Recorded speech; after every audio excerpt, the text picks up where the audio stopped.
as you can see, we're in a bit of a rush. We had a delayed start to the morning as poor old James got attacked by a bungee cord, which is a stretchy cord with two hooks on the end that we use to fasten the canopy onto the roof. And thankfully he's okay, but he very nearly lost his eye. He got hit just above it. So we were doing some early morning first aid, getting him back on track. And we've decided to come into a different gate today, Musiara Gate, which is on the eastern side of the Mara River. Our home is off to the right, up on the hills. And we should be in the gates in about 5 minutes, and then the action will begin. I'm not sure if James is still going to come out. He was planning on, but I think Steph might possibly relieve him depending on how he's feeling. And there will also be a feed from Djuma in South Africa. So all very exciting.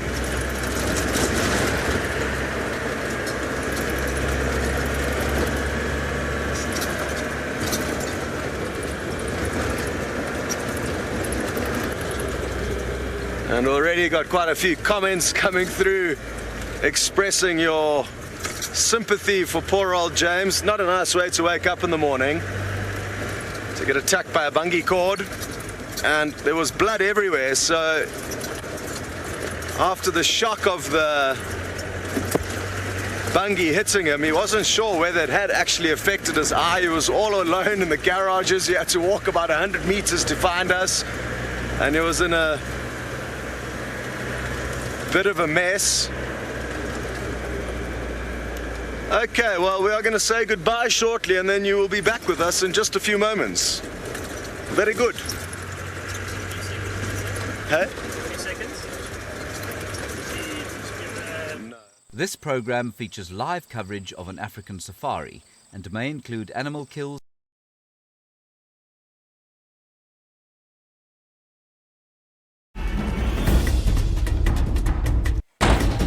Ready.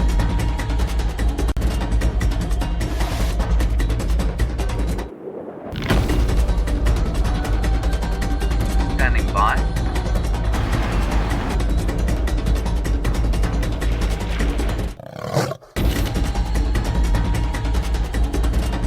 Five, 4, 3, 2, 1. You are live, you are live.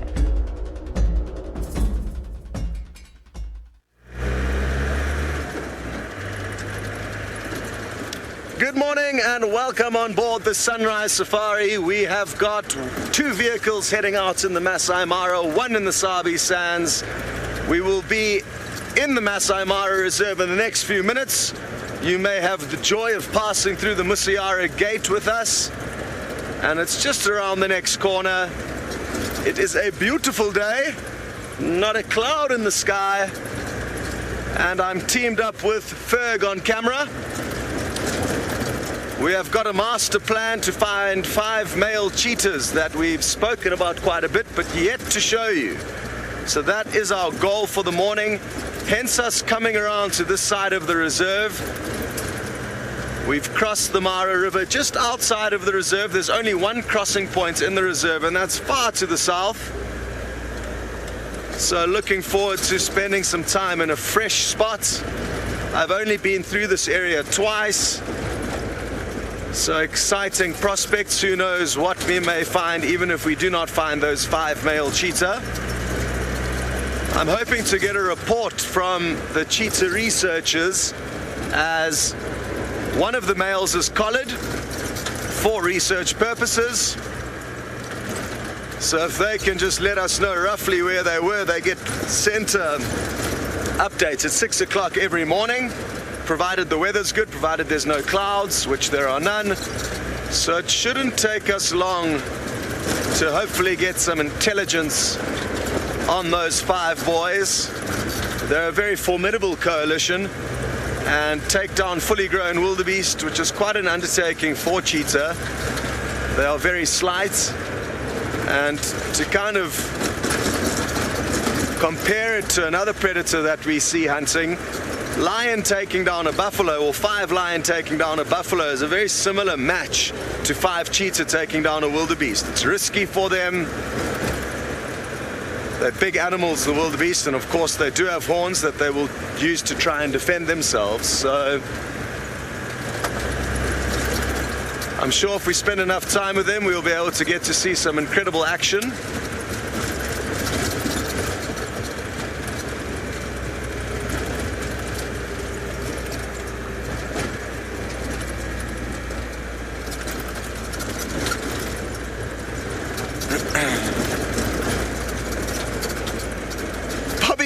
You would like to know if we've got seat belts. I did see one somewhere when we've been rigging these vehicles, but we don't use them. Ferg certainly doesn't have one where he's sitting. Let me see if I can show you where Ferg's sitting, just to give you a bit of an idea. It's going to require the selfie cam. And if you can zoom in on that, Ferg, then maybe they will be able to see you. So there he is. Perfect. There's Ferg sitting there on his U seat. Oh, I'm not doing it. And he doesn't have a seat belt. So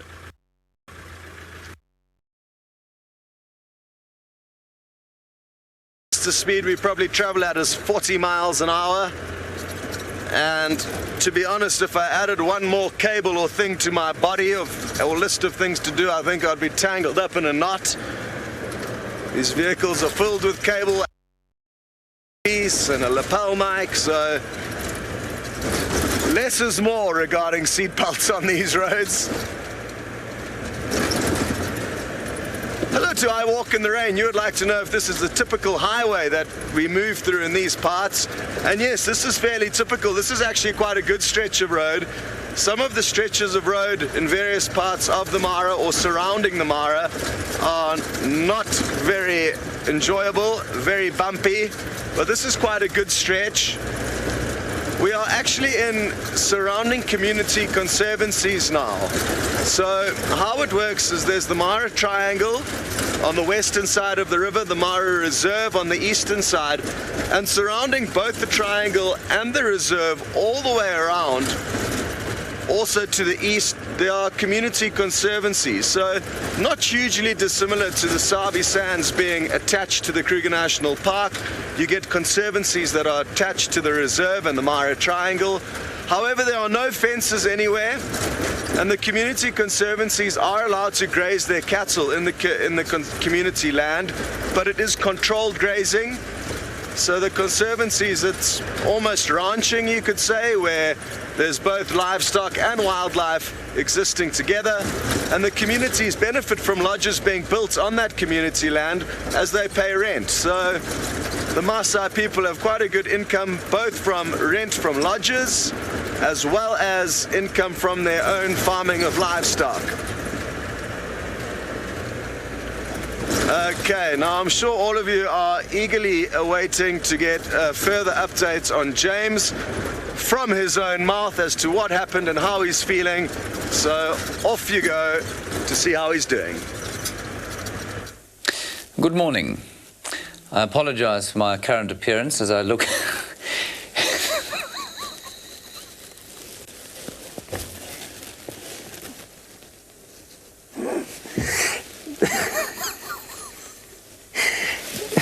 #safariLIVE for any questions you might have. My name is James Hendry, and I will not be talking to you for the duration of the drive. The only reason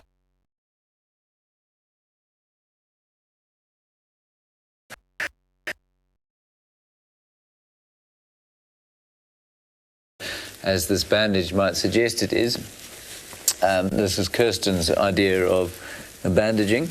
I have 2 small gashes there, and then the problem is, of course, that my eye was also hit, but I don't think I've lost any sight in it. I can still see out of the eye, but we're just keeping it patched. Let's go to Dusty Cross.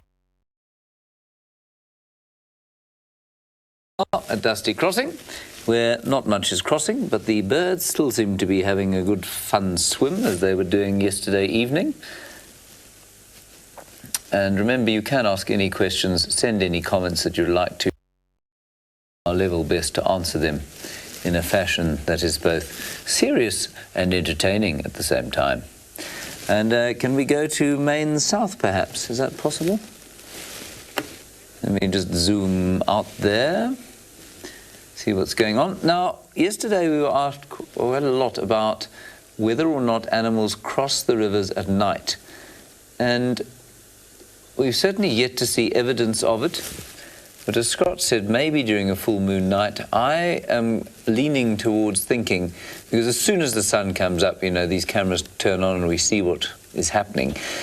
I'm leaning towards thinking that they cross only in the heat of the day. I think it's very seldom that they come, even in the late evening. They tend to stay away from the rivers, and I suspect that's because they know that while the crocodiles are certainly lurking in the depths and they can't see them, I think what you'll find is that, of course, they are not entirely ignorant to the fact that lions tend to hunt at night, and that riverbanks and watercourses generally are dangerous places for animals trying to escape from lions. One of the things that they don't have to escape from, of course, is the yellow-billed stork, which is what we have over there. I'm sorry, that's probably a bit bright. Let me just try and reduce the brightness there. There we go. Ooh, let's see if I can track him. I'm not sure I can track him with one eye. There it goes. Sorry about that, everyone. I'm sure you'll forgive me. Some of you will. And thank you for all feeling sorry for me. I'll do my best to get better. I'm sure I will get better. Oh, there's a hippo. Let's have a look at him. We had the most beautiful evening yesterday. I don't know if you were with us, but we watched. It was from Dusty Crossing largely. Or was it? Yes, it was from Dusty Crossing that we watched the hippo just enjoying the evening, and we watched the swallows dipping in through the pink water which was reflecting the sky.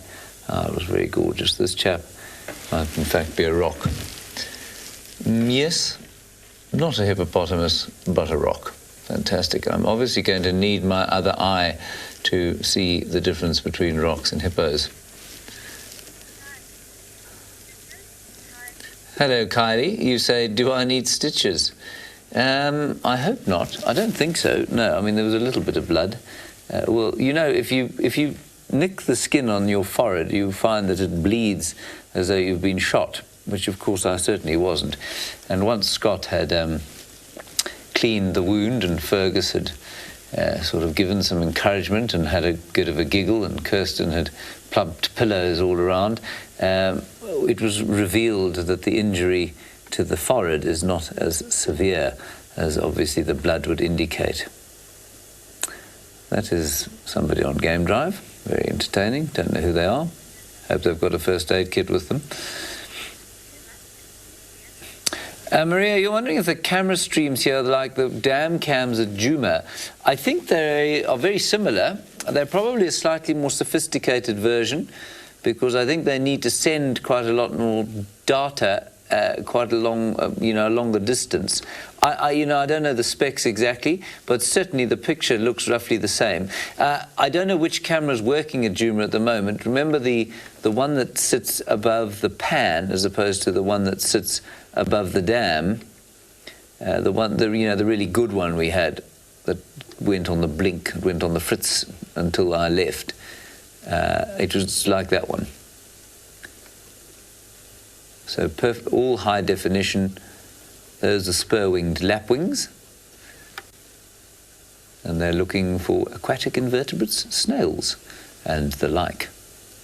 As soon as you know when I say "and the like," it means I'm not actually reading it. I've just forgotten exactly what the list is. Having a bit of a bath as well.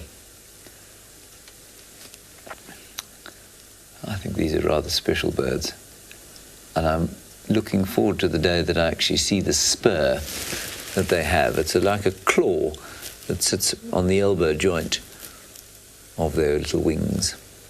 Obviously, they're quite vicious with each other when they are, well, thinking about trying to mate. Good. I suppose we could also have a look at the, what's the one called? Mountain cam. I can never remember what the mountain cam's called. There we go. Mountain cam.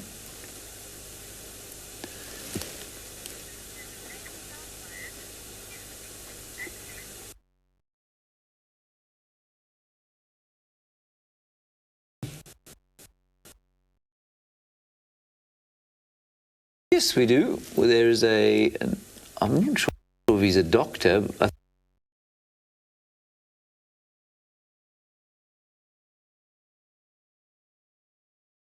$2 a night to stay. You don't want to feel like there isn't medical care at hand, so there is a doctor around.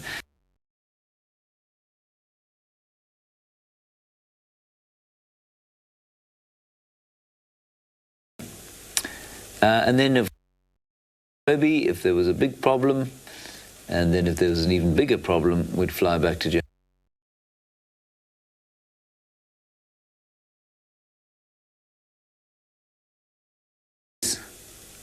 But the heart transplant was performed, along with a number of other medical firsts.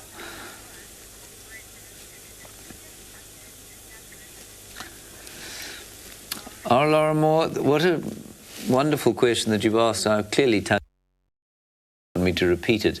You said, what words of reflection did I utter when the bungee cord hit me in the eye?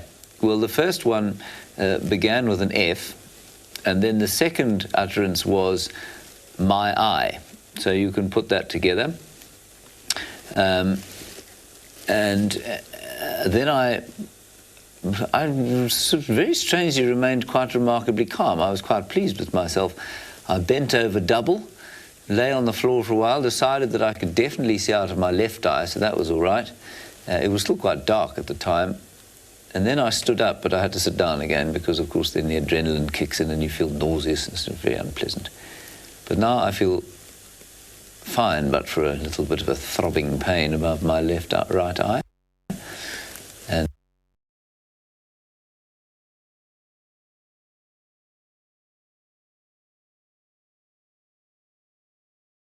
you will ever see me like this. Staring down the plains to where I hope the 5 cheetah brothers are going to be. So let's head back to him now and hope that Taylor at Djuma manages to find some signal. Hello. I'm having some trouble with this map that's fallen apart, but if you give me a second, I should be able to work things out. No, we don't. Oh, there we go. Marvelous. So, what I would like to do is try and show you guys what's going on, where we are, how everything works. So, Ferg, if you don't mind zooming in a little bit. So, we are based, our camp is based just on the edge of the Mara Triangle. We're just outside the triangle, and we drive in. That's where the escarpment is, and I'm going to show this all to you now in real life, but I'd just like to give you the bearings on the map. We drove around, crossed the Mara Bridge over there. You can see a tiny little bridge. This is the Mara River flowing down. We crossed that bridge, then into the Mara North Conservancy, and then before we went live with the show, I was driving down this road over here, and then we've just passed through Musiara Gate. So the plan is to now head towards the Talek area. This is where most of the... Would you guys mind changing channel? This is where we're going to be looking for 5 male cheetah. And this is the Mara National Reserve. This is the Mara Triangle. And all of surrounding it. We will slowly make our way eventually to cross at the Purungat Bridge, which is right on the Tanzanian border, right in the south of the Masai Mara. So we're going to be doing a full traverse of the Mara.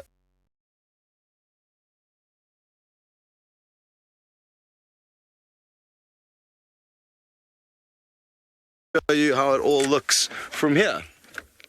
We can actually see our camp up on the hills to our right, where James is nestled, where he's recovering. Oh no, is the pole in the way there? Okay. No, it's over. It's at 3 o'clock is where the camp is. So our camp is up there. There you can see FC. That black window is James's migration control, and FC is just to the right of that. So we traveled along the escarpment all the way, and then eventually dropped down, crossed through the Mara River, and made our way back to where we are. That green patch is a well-known area called the Marsh, where a very well-known of Pride of Lion spent time, called the Marsh Pride. They were very famous many years ago, but they seem to have disbanded since then and are spending more time outside of the reserve. They're spending time in the conservancies. So I hope that helped give you a bit of an idea of how the Mara works. And let's hope we get lucky with those 5 male cheetah.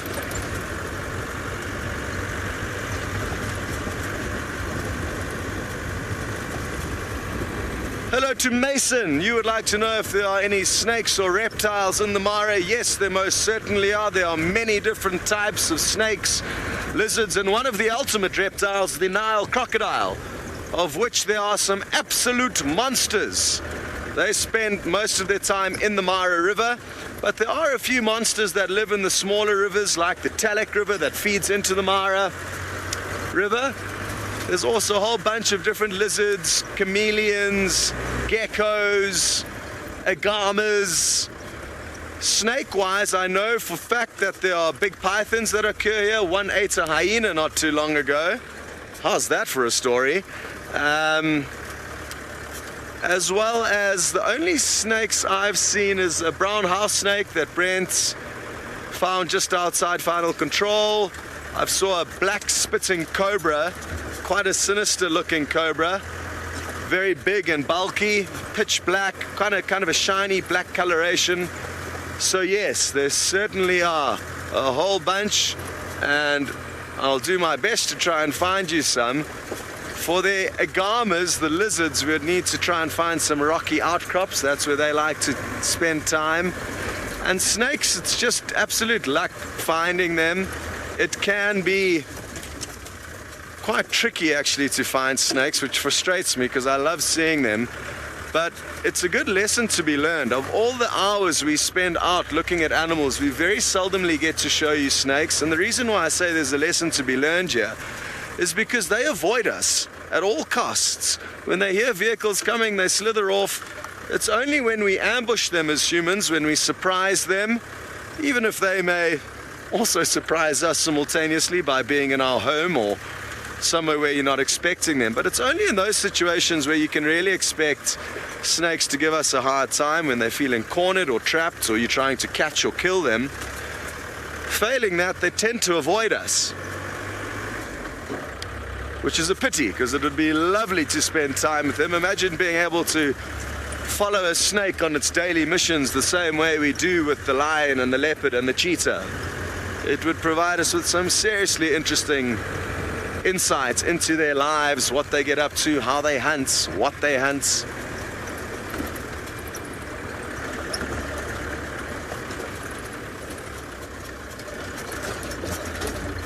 The chameleons up in Kenya are absolutely awesome.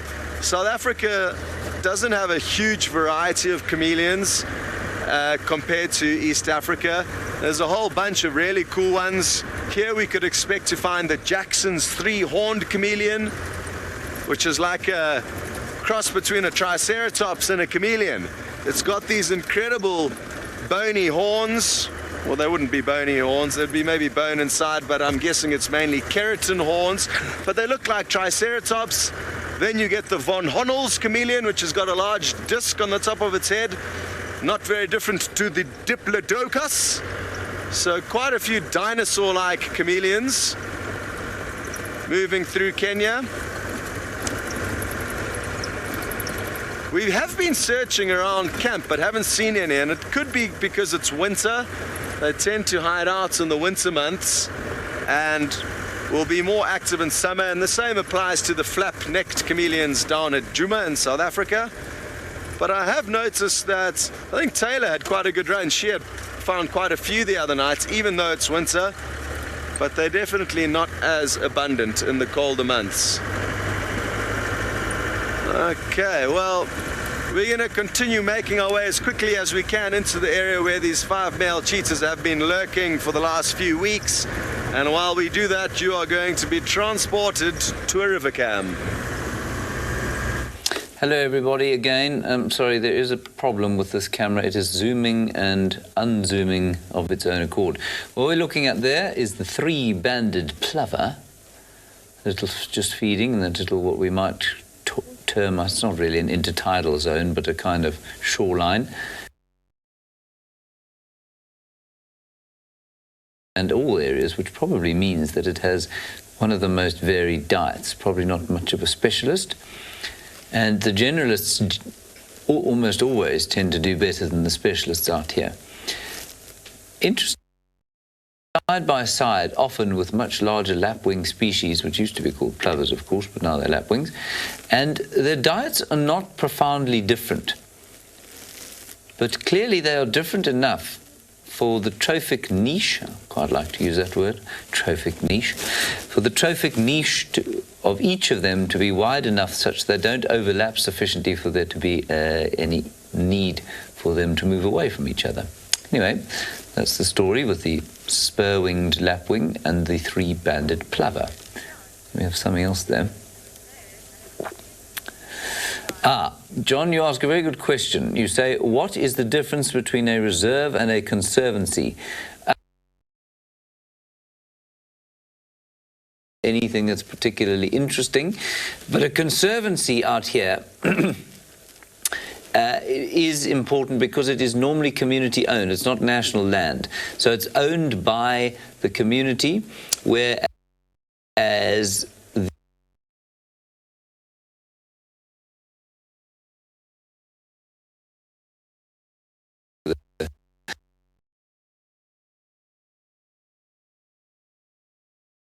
so, John, it's nominally, I suppose, the Masai Mara National Reserve might, I suppose, theoretically or technically belong to the Masai people. It does so through official channels in Narok, which is the sort of capital of this county. And so it's state land. Whereas the conservancies are, I think, as far as I can work out, although they're official arrangements, they are private arrangements between the Maasai people of the area and the, well, I suppose, the conservancy, the contributors to the conservancy, which would be tourism operators. They might have their own kind of headquarters, they might have their own wildlife management systems.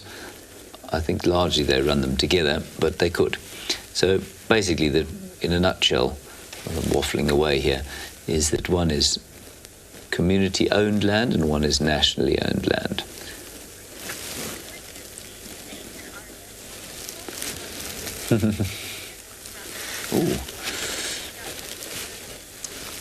William, you're just 8 years old. Oh, we've got a warthog there on Main South. Let's go there. William, you say, you're sorry that I'm hurt. Thank you very much, William. That's very kind of you. You know, I have a nephew called William. You say, do the crocodiles get cross when so many, I think it was the crocodiles get cross when so many wildebeest and zebra jump into their water? William, they love it. Because, you know, they eat the crocodile, they eat the wildebeest and the zebra and everything else that jumps into the water. So although their peace is broken, they really do like it when things jump into the water, because then they can feed, they can eat. It's easy for them to catch things that are trying to cross the river. So they don't mind at all. I think you might find that the hippos don't like it too much, because they live very peaceful lives for the most part. And when thousands of wildebeest come jumping into the water, squealing and making a noise and going bang, bang, bang, especially as the crocodiles then create even more splashing, I think for the hippos they must get very irritated, don't you? They have such peaceful lives most of the time. You know what?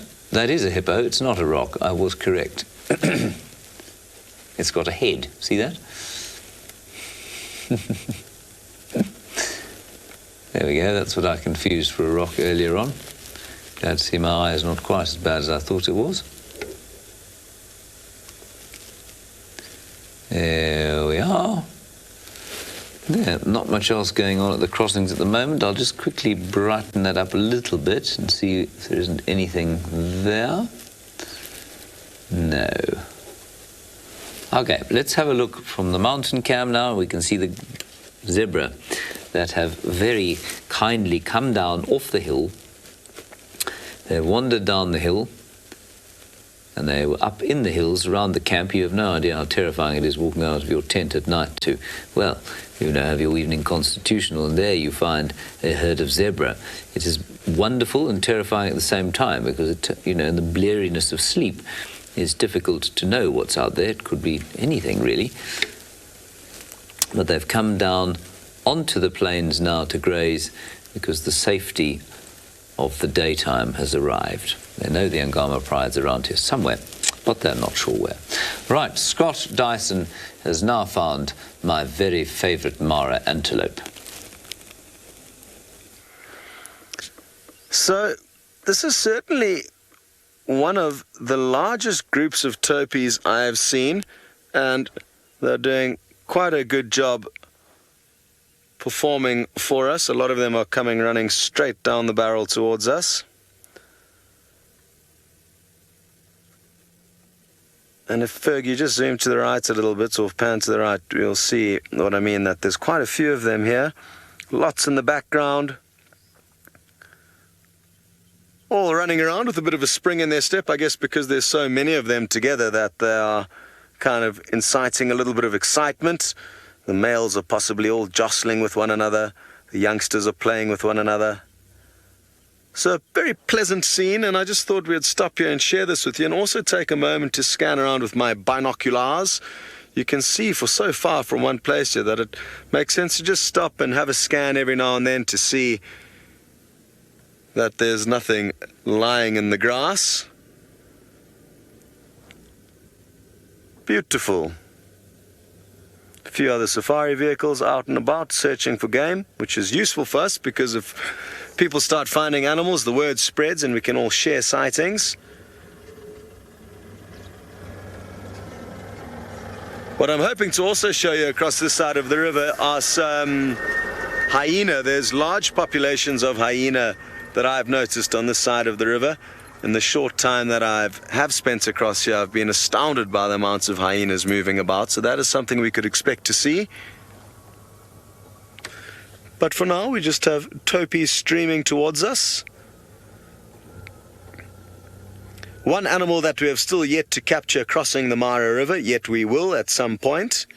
It's mainly been the zebra and wildebeest that we've seen crossing, one or two Thompson's gazelle.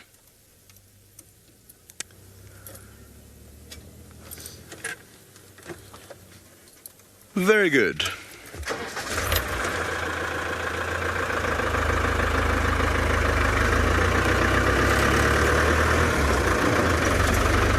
Hello to Michael. You're interested to know if there have been any recorded coalitions of cheetah that are bigger than 5, or what is the biggest? I've seen a coalition of 6 before, or at least footage thereof, and I think, if my memory serves me correctly, not in the very distant past, there was a coalition of 7 that were in the Kruger Park. Now that could be my little brain getting things confused, but I'd be very surprised if any coalitions larger than 6 or 7 have been documented. It would require 2 different sets of cheetah brothers to join forces to get to that many. It would be uncommon for a cheetah to be able to, or almost impossible for a cheetah to give birth to 6 or 7 cubs and raise them all. I think, although cheetah do give birth to quite high numbers of cubs, possibly 4 or 5, anything higher than that from one mother is unlikely. So that would have caused 2 different sets of brothers to initially have a scrap when they find one another, and then somehow manage to patch the relationship up and join forces. But if anybody else does know of any confirmed large coalitions of cheetah, please send us through any info on them, where they were, when they were actually seen, or if they're still currently in action. But I think we're very fortunate to have this coalition of 5 within our playground. We just need to work out their movements a little bit better and then be able to spend more time with them.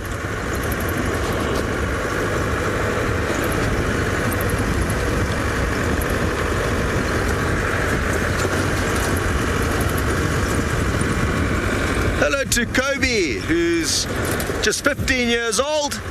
You would like to know what the correct words are to describe a group of cheetah. Now, usually cheetah will move alone, and that's specifically or especially for the females. Females will not join up with other females, so they will only move on their own. So there's no word to describe a group of them. But the boys, the men, they sometimes join forces, like the cheetah we're going to go and look for now. There's 5 of them together, and that is termed a coalition of cheetah. It is also the same for lion. If a few big male lions join forces, that is called a coalition of lions. Whereas what makes the lion and the cheetah different is that the lioness, the female lions, will join together, and that is called a pride. There's no other group of animals that you would call the pride in Africa. It's only the lion. Leopard and cheetah are solitary, both male and female, except for the case of cheetahs from time to time where they do join into these groups. So I hope that helps you, Kobe. Good to have you with us.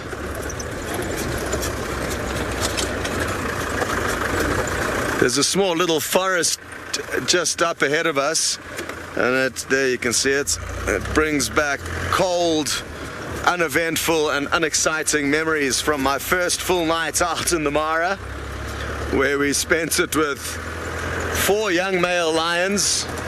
I possibly didn't pick the best bunch to spend the night with because they were full-bellied, but I was hoping they were going to get up to something at least. They didn't. From sunset until basically sunrise, they were fast asleep. Okay, we're in luck. I can see some hyenas lying in the grass. There could even be a den site there. Yeah, no. Hard to be certain. What differs from the den sites in the Mara compared to those in the Sabi Sands is that a lot of the termites that do their business here in the Mara do it subterranean, so their mounds don't stick up nearly as much out of the ground as the ones in South Africa. So you tend to find that the hyenas' dens are not as easy to notice or see, yet there are often networks of burrows below the ground. I cannot be certain if there's one there, but there's certainly 3 hyenas taking it easy. And I'm just going to scan around and see if I can't find any more. Nope. The hyena clans up here are incredibly complex, and again, it's something that we are all looking forward to getting to know a little bit better. The clans can be as big as 100, sometimes 100 plus, which is mammoth regarding hyena clans. It's a place that they thrive here in the Mara. And it's also important that I say, a big reason why they thrive is not because there's lots of easy meals for them to scavenge. It's because there's lots of easy meals for them to hunt themselves, especially during the migration months. I've heard of stories of hyena taking down 5 or 6 wildebeest in a very short space of time, 15, 20 minutes. So they are killing machines. They do not only scavenge. However, like most wild animals, they will take whatever route is the easiest. And that's no different to lion, leopard, cheetah. They all scavenge when they can. So it's important that we don't just paint the hyenas in a bad light, because it's common practice out here. If you are big and strong, you get what you want. And a lot of bullying and stealing of food happens throughout all the species.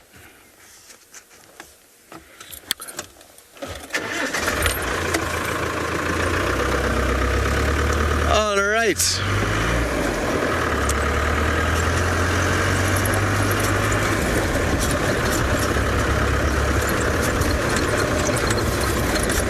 Hello, Mita. Good to have you with us. You're wondering if any animals have tried to crawl all slither or break their way into my tent yet, and no. The only animals that have come into my tent have been insects when I leave my light on, when I'm sitting in the evening at my desk with my flaps open. So a few moths have been the only real visitors.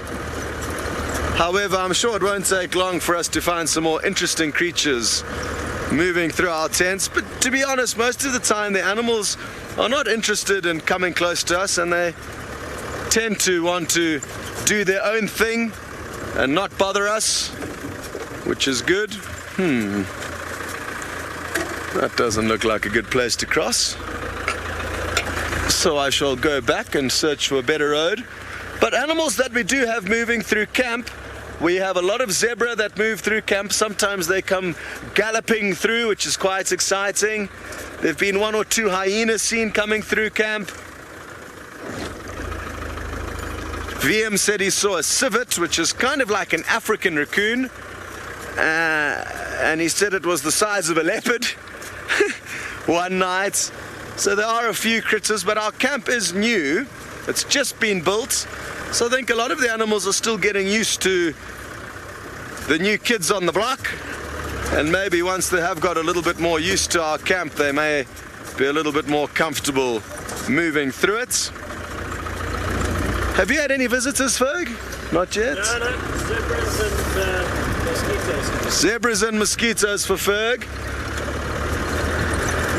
Okay, so we are going to send you across the Mara River onto a vehicle with Steph.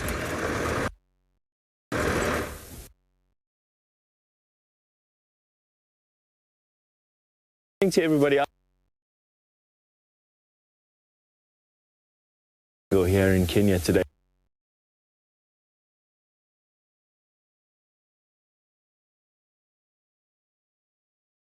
Right now, Scott is across that green line of trees that you see there in the distance. I don't know where exactly he is over there, but he's somewhere across that.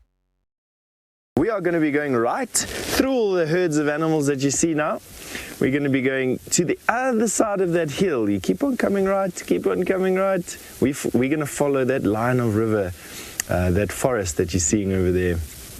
And we're going to try and get as far down as we can. Now you'll start seeing in the distance another line of blue hills in the background. Behind that forested, those forested hills, we are going to be going there today. That is our goal. I haven't been there in quite some time, and I must say I'm looking forward to coming out there this morning with all of you and seeing what's around. Basically, we've got the migration just lying very, very close to where we are now, but for the most part, we have just got the resident herds living here right now. We're going to see if we can show you some of those things, and I don't quite know what to expect. I can tell you we're going to see a lot of zebra today.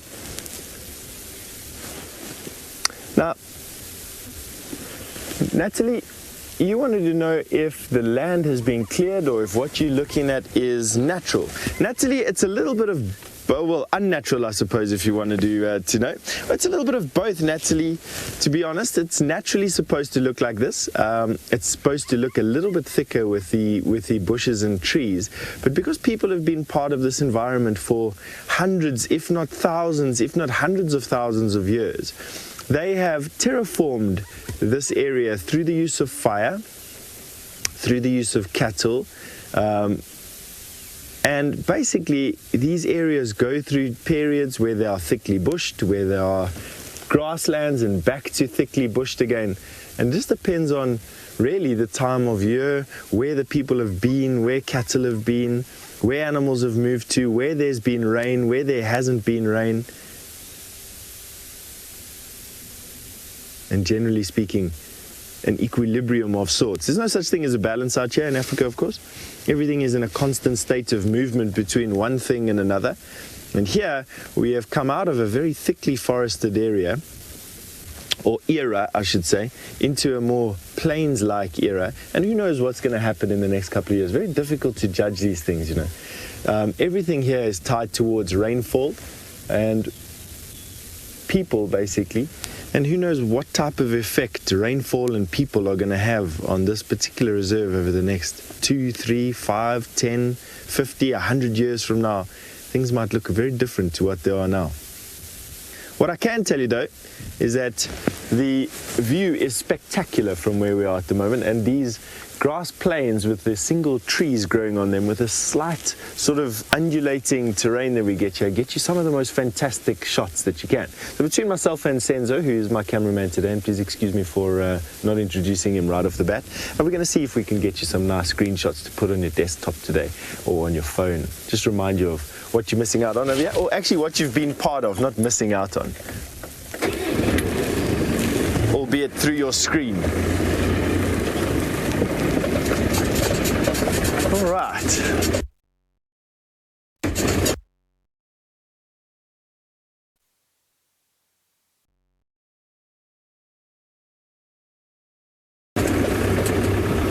So, Blue Rapper, you've wanted to know, are there many different species of zebra that you find out here in Africa, and have any of them gone extinct? Yes to both of your questions there, Blue Rapper. We do have many different species of zebra around. Not in this particular area. In this particular area we just get the plain zebra, but you do get other types of zebra, which I'll try and show you in a moment. And have zebra gone extinct? Yes, there's many horses, or many different types of horses have gone extinct over the years, and for a whole bunch of reasons. Out-competed, just evolved, you know, evolution just leaving them behind, etc., etc.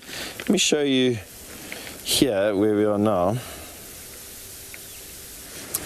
So African horses start basically where you can see there. This is the common zebra. This is the one that we have here.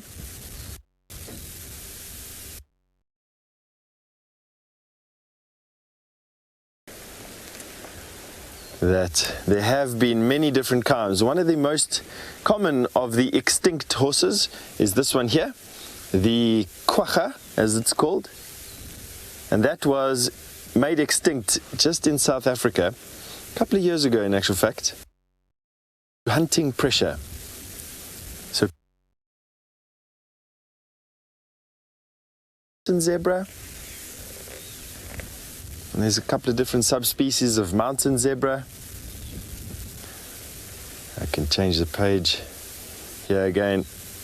That's the you find a little bit further north of here. Look at those big comical ears. They use them to signal at one another. Isn't that the...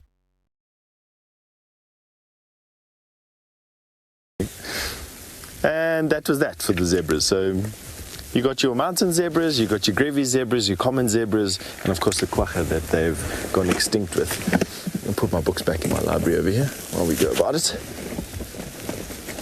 And so yes, things are evolving all the time. So you do find zebra all over the place. At the moment, the most common ones that we find over here are they are mobile zebras, in other words migratory, and then you've got zebras that are sedentary, and they called the loiter group. Anyway, let's leave this zebra alone.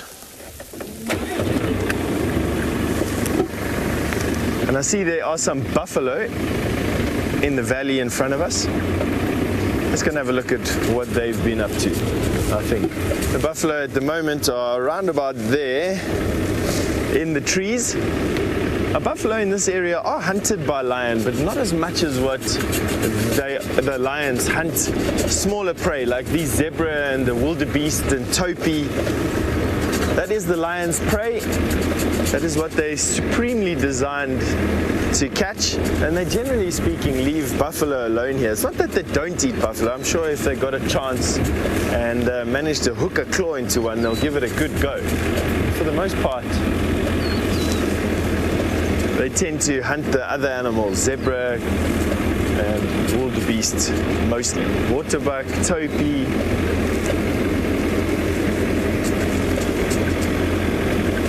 It's not that cold this morning.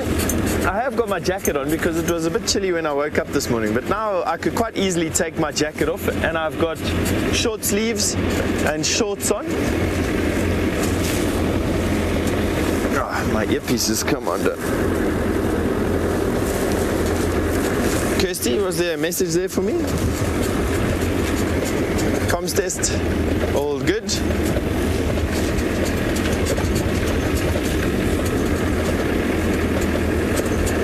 Marissa, you've asked an interesting question. You've asked the question, do you think the migration is starting late because of climate change? That's a big discussion, Marissa, that we're going to probably tackle throughout the rest of the drive, because it has so many different layers to it. So off of the cuff, I don't think that this year's migration was started particularly because of climate change. Albeit it said that the zebra started to move out of the Serengeti about 3 weeks before they normally do, 3-4 weeks, and they've arrived in the Mara, in the Masai Mara, about 3 or 4 weeks before they normally do. However, I do want to say that there's no such thing as normal here, and that a swing of 3 or 4 weeks in either direction, or even 5 or 6 weeks, is commonplace. So to say that the migration started earlier or started later because of climate change this year would be saying something that's not 100% true. But, and I heard an interesting thing yesterday, that everything before the word but in a sentence, you can discount it being absolute nonsense. But let's just go from the but forward thing.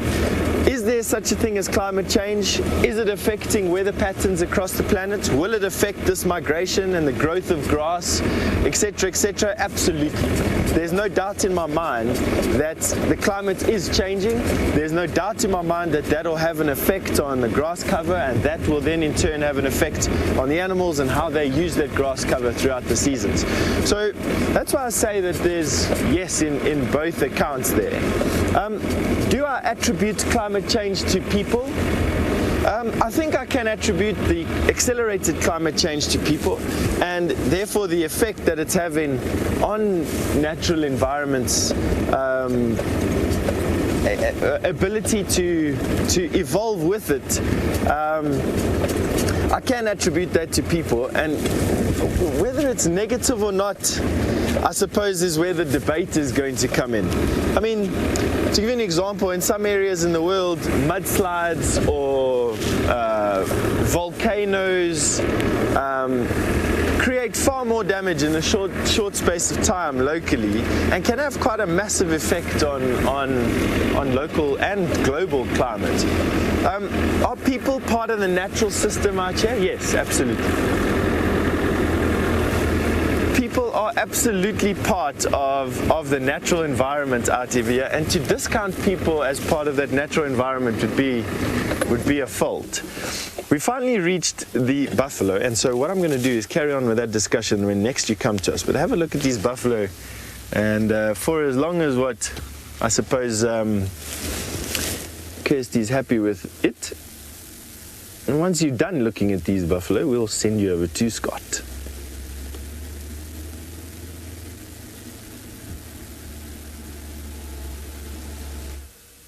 Hello, hello, and welcome back.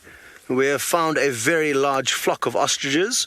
1, 2, 3, 4, 5, 6, 7, and 8, 9, 10. 10 ladies. Maybe this is a book club, or they're having a tea party, no men in sight, which is quite interesting.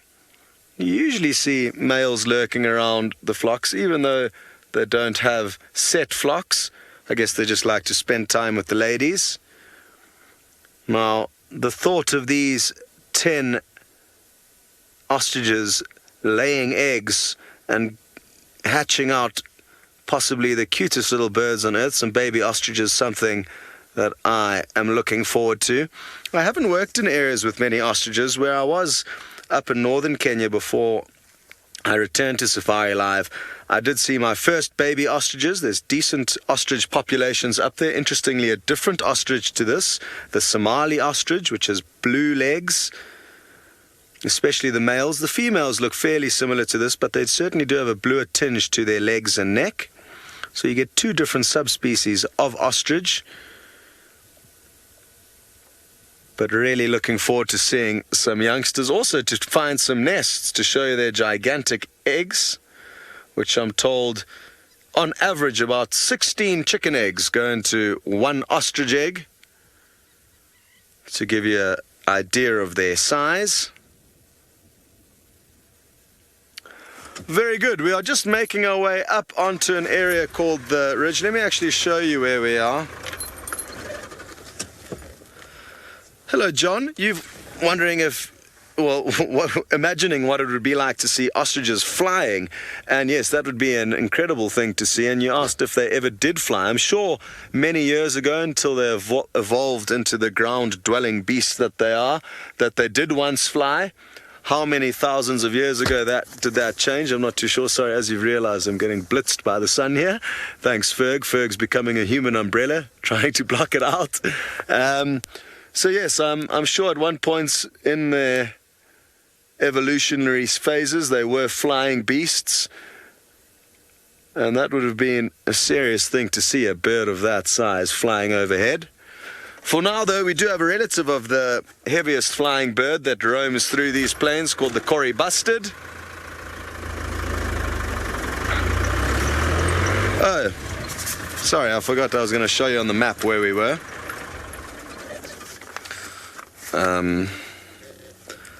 So I think we are kind of approaching what is called Rhino Ridge over here along one of these roads. These maps are fairly outdated and not the most useful, to be honest, but we've got a general idea of where we need to get to, and that is over here. So we need to move a little bit further south and east and work around the northern side of the Talek River, in the hope that we will bring you some wonderful, wonderful views of 5 male cheetah. I sadly haven't heard back from the cheetah researcher. Maybe she is out of network or on holiday. Okay. I'm sure a lot of you are enjoying having Steph behind the wheel again. He's been caught up doing a lot of the camp management tasks, which is a serious job at the moment. There's a lot going on in camp. So as much as you're enjoying seeing him, I'm sure he's also enjoying having the wind in his face again. Back to him and some buffalo. I definitely am enjoying having the wind in my face, because it's definitely not going to be blowing my hair anyway soon. And it is actually quite nice being out, to be honest. A change of scenery and a change of pace is always a good thing. It's like being on holiday, really. And what a fantastic place to be on holiday. Look at that view. This is now looking east across the Mara Triangle, across the band of bush that marks the edge of the Mara Triangle. That is the Mara River. And then the Masai Mara Game Reserve on the other side. And in between us, we've got this herd of buffalo. It's quite interesting in that in the Sabi Sands, where Taylor's driving around, we very rarely see big herds of buffalo. They come in, they spend a day, maybe two, and then they go out. But these herds of buffalo don't, because there's just so much grass here. And that's the key difference between here and there, is that the grass here is thick and lush. Grass dominates the savanna here. And of course, the large herbivores that live on it don't need to travel as far to get enough good grass to eat. Here we've got a female. Just look at that. Horns are shiny, nose is shiny, coat is shiny, and on it we've got some oxpeckers. Another rarity in the Sabi Sands is the yellow-billed oxpecker. These are now all yellow-billed oxpeckers that you're seeing on top of these buffalo. The buffalo herd that hangs around Djuma does have a couple of yellow-billed oxpeckers on it, but oxpeckers went extinct in the Kruger National Park and were reintroduced. A couple of pairs were reintroduced, and only, I don't know, maybe 10 years ago, I saw my first yellow-billed oxpecker in the Kruger Park and in the Sabi Sands. Very successful conservation project. Here, of course, they haven't gone extinct, mainly because the cattle here are not dipped as often as the cattle were in South Africa, which led to the demise of the yellow-billed oxpecker. They were eating poisoned ticks. And of course, now that poison has been banned, and of course, there's much better farming practices. Although here, you know, you'd be quick to judge this place as having primitive farming methods, but they haven't created the extinction of anything. I suppose that says much for itself, doesn't it? It's nice to look at with these buffalo. Yeah, Scott Dyson has just sent me a comment to say that he hasn't seen one red-billed oxpecker since he's been here, talking about oxpeckers. And I haven't been out nearly as much as what Scott and Brent and James and Jamie have. But I must be honest, I also haven't seen any red-billed oxpeckers here. I don't even know if they occur this far north. Now, of course, what I'm going to do now is pull out a book. Unlike my colleagues who have made the transition into the IT world much easier than I do, I still carry around a 300-ton box of books. And what am I looking for here? Oxpeckers, that's it.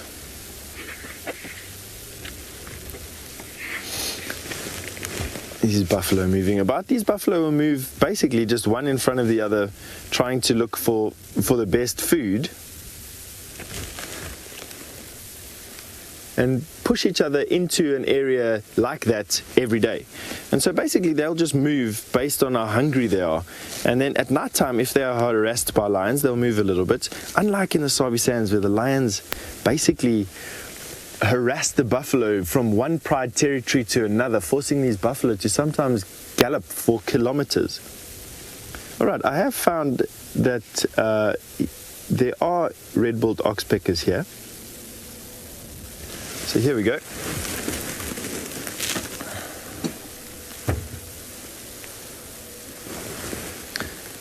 So this is the more common oxpecker that we find in the Sabi Sand, but less common here.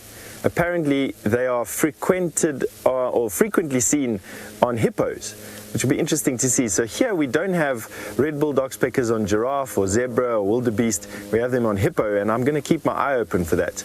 The one that we do see most commonly here, but do not see in the Sabi Sands that common, is the yellow-billed oxpecker, which is what we're looking at on top of these buffalo now. And they are the birds that eat ticks more than what they eat blood. The red-billed oxpecker is a blood-feeding bird, and probably why you find them mainly on the hippos here, and that the hippos fight with one another. Large concentration of hippos fight with one another here, and there are a large concentration of hippos. That means that they fight with each other a lot more, and of course there'd be more blood available for those ones. So I'll definitely have a look, see if we can show you some. So you do find both species of oxpeckers here. Nice to know. It's just we've been looking in the wrong place for them. Where we should be looking is on the hippo. Amazing that. You come into an area, you learn something completely new about the behavior of birds and about, well, behavior of anything really. Nice to learn new things. All right, oopsie, let's carry on going. Got a long way to go today. No dawdling today like I generally like to do.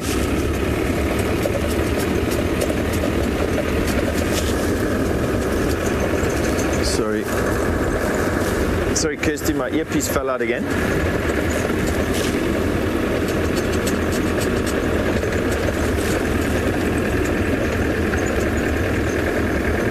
Tess, you just wanted to know how close are buffalo related to the American bison. That's a good question, Tess. I suppose quite close, to be honest. But before I answer that question, Tess, you need to go to Taylor all the way back in South Africa. She's got something exceptional for you. Welcome everybody. I'll introduce myself in just a moment. Have a look straight down the middle of the road. I think this is so much more important. Okay, they said we can go in front, Seb.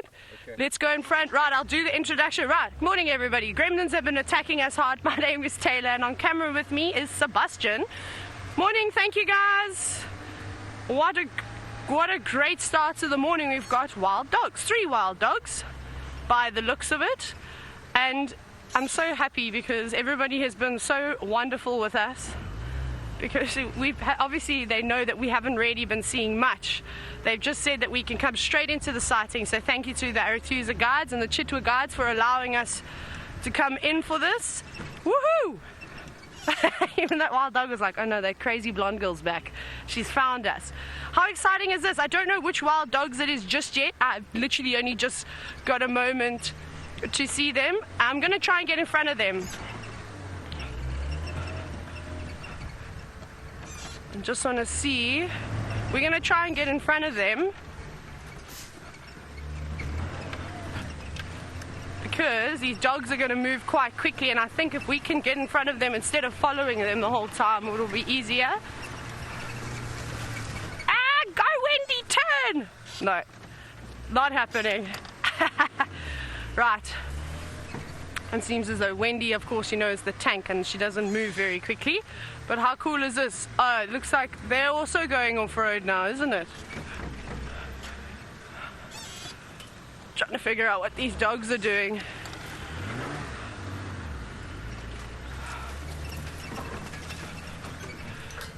I don't think we're going to have them for much longer. I think they're heading to the boundary now. I know it's been a quick view and we haven't really had much of a chance to have a look at them.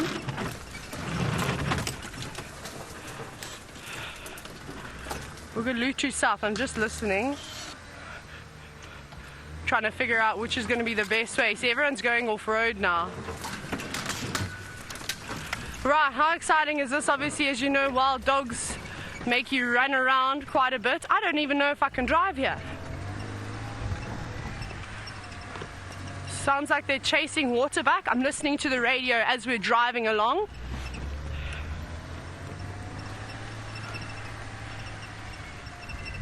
I don't know where they've gone. They're up ahead, but they are chasing waterback. This is one of the guides up in front. I think it's Andries that's actually talking to on the radio. Whew. Now I know that there are 2 packs of dogs of 3. One from the lower Sabi, the last of the lower Sabi pack, and then there's another breakaway pack. But of course you saw we didn't get a really good view of them. It was really just a split-second view. And they're zigzagging up and down. I can see them. They're just up ahead on the road. And this is the problem with wild dogs. Not that it's a problem, because even if you get to see them for a split second, you're very, very, very lucky, of course. But they don't move in a straight line, ever. Not even once. I don't know if I can drive here. I need to ask. Is this still Chitwa? Yes. Okay. Everyone's laughing at me because I don't know the roads. We don't have an online map, so it's always difficult looking at a paper map and trying to figure out where they're going. Oh no, now they're taking their own route. That means we're going to follow them. They're looking for something to eat, obviously, especially if they're moving this erratically through the bush. Now, I apologize if I don't look back at you. Watch your head, Seb. It's just because I'm going to try and stay on them and follow them for these guys. Like, we're lucky, we're quite nimble through the bushes. Whereas when you've got guests on the back of your vehicle, it can be quite difficult to move as quickly as you need to when you've got dogs. Hold on, Seb, there's warthog burrows here. You know what? I don't think we're going to get in here. They're going straight east, but I've lost visual as my Ningi Monkey orange here. I won't be able to follow them. Okay. So just keeping them updated that they're going straight east. We need to try and get out of here now, because there's no ways. Goodness, we almost went down to China there, hey Seb? We went That was a big warthog burrow. Alice, are you still there? I don't know how I'm going to get out of here now. So I was wondering if Alice is still around and maybe I wasn't live. No, Seb, I don't know how we're going to get out of here now. I'm going to have to go. Sorry, the trees on the left. Good, eh? Okay. And now my earpiece has just fallen out, so I can't actually hear what's going on. Ah! Those sneaky dogs took us straight into a trap. Now, I don't know where we're going to go to relocate on them. Yeah, we're going to have to, there's many fallen trees there. Wah! Okay, watch your heads here. And myself and Seb have got the sniffles today too. It's freezing. We've got blankets on our laps. We've got all sorts of things. Let me just quickly concentrate and get back onto the road. Watch heads. Seb is obviously expert at ducking and diving, especially when I'm driving. But there's only one way to follow wild dogs, and it's not slowly. Okay, right, let's go.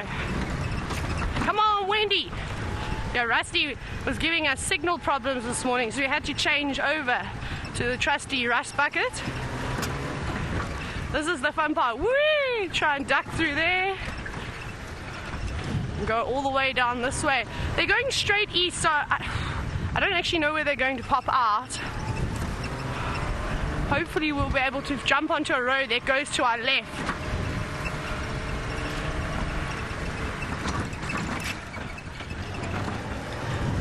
But they move so quickly.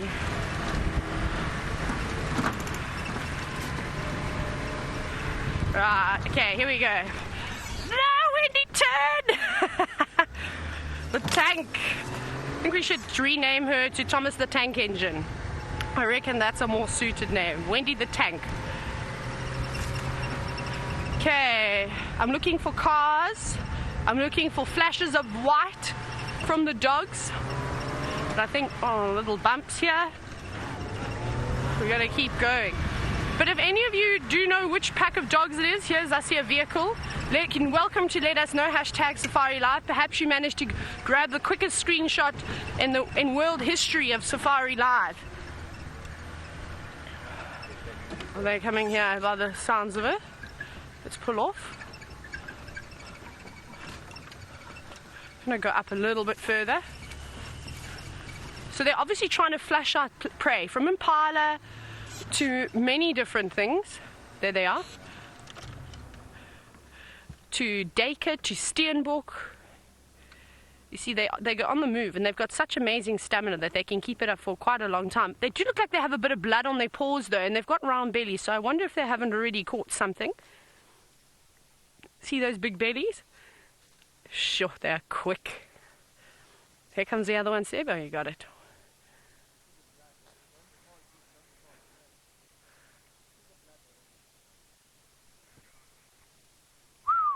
They're quick, eh? We're laughing. There they are. Do you want to come this? Can you booger? Okay. What I might do, Seb, is I'm going to go back just a little bit so we can all fit in. There we go. Oh no, now we can't see. There we go. That's all right. If you jiggle them over, then they'll be able to see. There we go. We're just quickly talking and watching them. Oh. Now you see, that's what happens when your diet consists of just protein. Unfortunately, you end up having a not so great stomach. We see this often. We often see it with lions too. Their stool is not always completely solid. But I wonder what they must have caught. Did you guys see them catch something? They were eating something impala, and the hyena came and steal. How's this? So apparently they were eating impala, and then the hyenas came through, and they were stealing. Well, they tried to steal it from the dogs. So at least they got a couple of mouthfuls. This is amazing. So what we'll do is once they decide where they're going to go again, we will carry on and we'll head in that direction.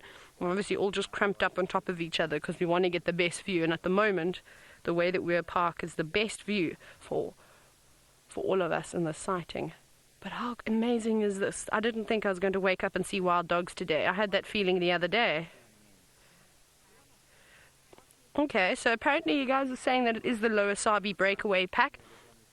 Oh, that's good. Thank you so much for assisting us in that ID. So if I'm not mistaken, this is 2 males and a female. I think that's the breakaway pack. There's also a red-crested korhaan calling in the distance. Now, one has moved off into the bushes. Let's see if the other 2 are going to follow them. But how great is this? Now they've come from a very, very long way. If any of you know where Lower Sabi is and with the Kruger, it's quite a distance. Okay, let's try. I'm going to quickly just go back and we'll follow them down the road. Now, Paula, you're wondering if wild dogs normally stay in packs. Yes, they do. It's not common to see a solitary wild dog. It's very important for their hunting habits in order to hunt in a group. It's like lions. Lions are more successful when they hunt together. Here's one of them. We'll carry on up the road though. I'm actually not sure if I'm still on Chitwa. We'll just keep going until we get told we're not on the right property. But like I said, I don't actually know where we are right now. We're on one of the roads. We haven't quite got to we haven't got to Cheetah Plains driveway just yet, so I'm sure we're still in the clear. Here comes another one. This is a male at the back here. I'm trying to figure out who's who in the zoo. One male I've definitely seen. We'll try and get the sexes of the other two. There's a female. I think it is, yeah, 2 males and a female if I'm not mistaken. No, that's also a boy. Is it? Yes. Never mind, those are 2 males. Let's see this one at the back. Looks slightly more fine. Yeah, that looks like the girl. You see what they're doing now? How they're rolling in the grass? There must be another scent of maybe another animal around here. They're also marking their territories. But remember, we often see with lions, leopards, wild dogs, they'll roll around in another scent to try and mask their scent. And if any of you have been fortunate enough to go on a safari and see wild dogs, you'll know that you can smell them.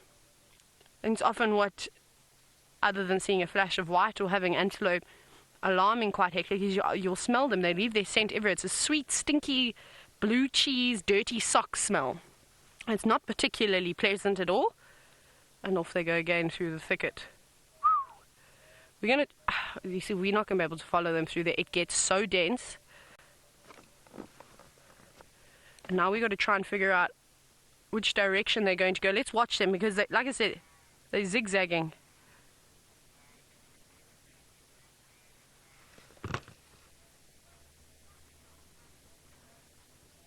Wow, okay. Let's carry on. Let's go. We're going to try and race around and catch them up there. Natalie, you said that they've got such a spring to their step. They do indeed. You don't often get to see lazy wild dogs, if you will. Of course, they do enjoy having their rests, just as lions and leopards will have siestas and things like that. Wild dogs as well when it gets very hot. Hornbills! I'm coming through! Excuse me! Don't get run over, please. They didn't want to move off the road. You know that one time when you can't really wait and stop and have a look at the hornbills and they don't want to fly away? Where were you yesterday? All the more this morning. We're just going to practice again, though.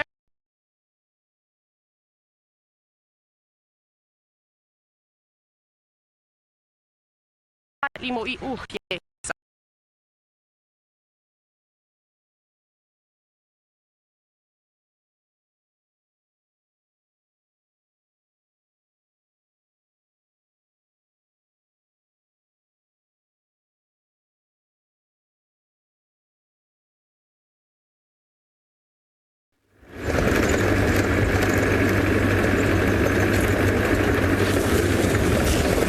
Amazing that you can go from hunting with wild dogs in South Africa all the way back into the Mara Triangle with me, trying to get close to the river.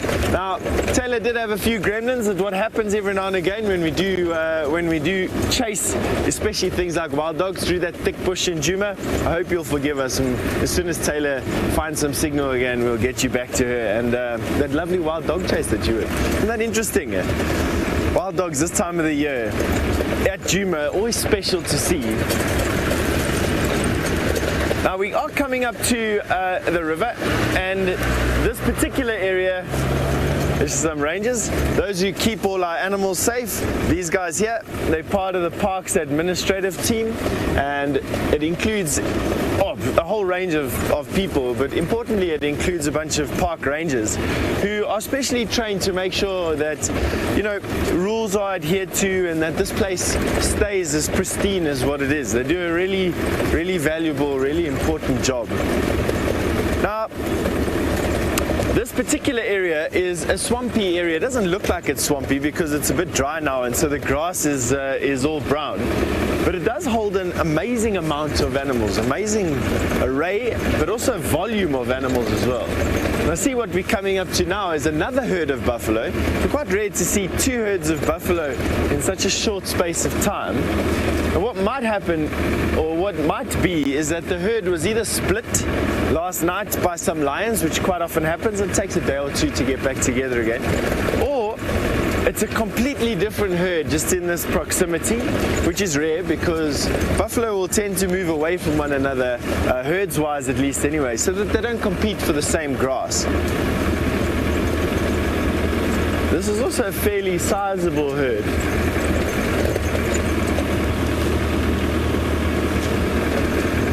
Michael, you wanted to know what is my favorite part of living in the Mara so far. Michael, I would have to say that right now the first thought that's coming into my mind is the exploration of a new area. It's always so exciting to come into a new place and to explore what's around another corner and another piece of bush and another animal and what's in that forest and what's in that thicket. And it's nice when you get to do that. It is exciting, and that's probably about the best for me so far. What this is also going to give us an opportunity to do is to discuss Tessa's question from a little bit earlier about whether or not these buffalo are related to a North American bison, or for that matter a musk ox or a yak or any of these bizarre animals that look the same. So obviously the bovidae, or the cattle as you would have it, share similar characteristics. These bulky herbivores that eat predominantly grass, and in some instances are quite hairy, especially in cold areas. They all have these massive horns, and you find them everywhere. You find from musk ox through to well, let's say musk ox and yak in areas with very cold climates, all the way through to buffalo and water buffalo in the more temperate, or the more how do I say, the warmer areas around the world. Just have a look at these buffalo here.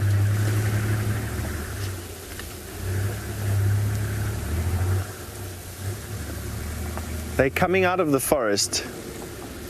Rare to actually have one in a forest, to be quite honest. These buffalo, they tend to stick to the open grassy lands more than they do the forested areas. Although in this particular instance it looks like they absolutely came out of the forest now. Hey?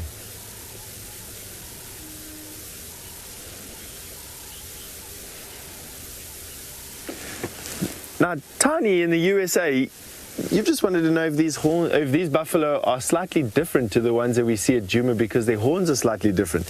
You know, you've hit on the one and only difference that I've seen between these buffalo. These are the common buffalo, the Cape buffalo. They're exactly the same species as the one that we find at Djuma in the Kruger Park. The only difference I can see is their horns, and the difference in their horns is that the East African buffalo, East African common or Cape buffalo, for me has a flatter horn with a more wickedly curved tip. Now that's a female, and a young female. Is it a female? Looks like a female. No, it's a male. That's a young male, and so you don't see that very typically flattened boss that the East African buffalo have. Let's see if I can find us a male to have a look at to show you what I'm talking about. So, let's see. If we go left a little bit to those buffalo there, and you zoom in there, you'll see that is very typically East African. A very flattened boss with flattish horns. Doesn't mean that they're any smaller than the buffalo horns that we find in South Africa. Arguably, I've seen the biggest buffalo that I've ever seen in my life here in East Africa rather than in South Africa. But they do have this typically flattened boss with these flattened horns, and then the horns widen up to the tips. But no, they're not a different species, same species, just just different vegetation, different minerals, and different genetics in these groups here have created a slightly different look. And who knows, in years to come, they might actually branch out into a separate subspecies and eventually into a separate species as well. And that's basically how it works out here.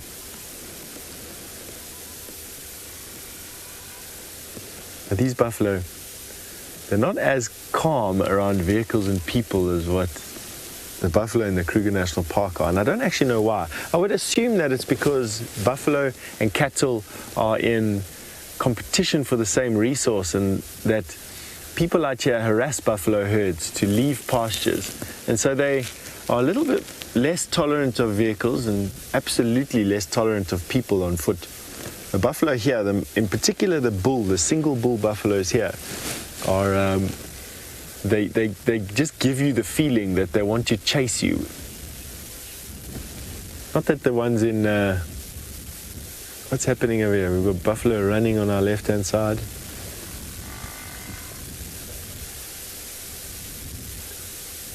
He was just left behind. Nothing chasing him in particular.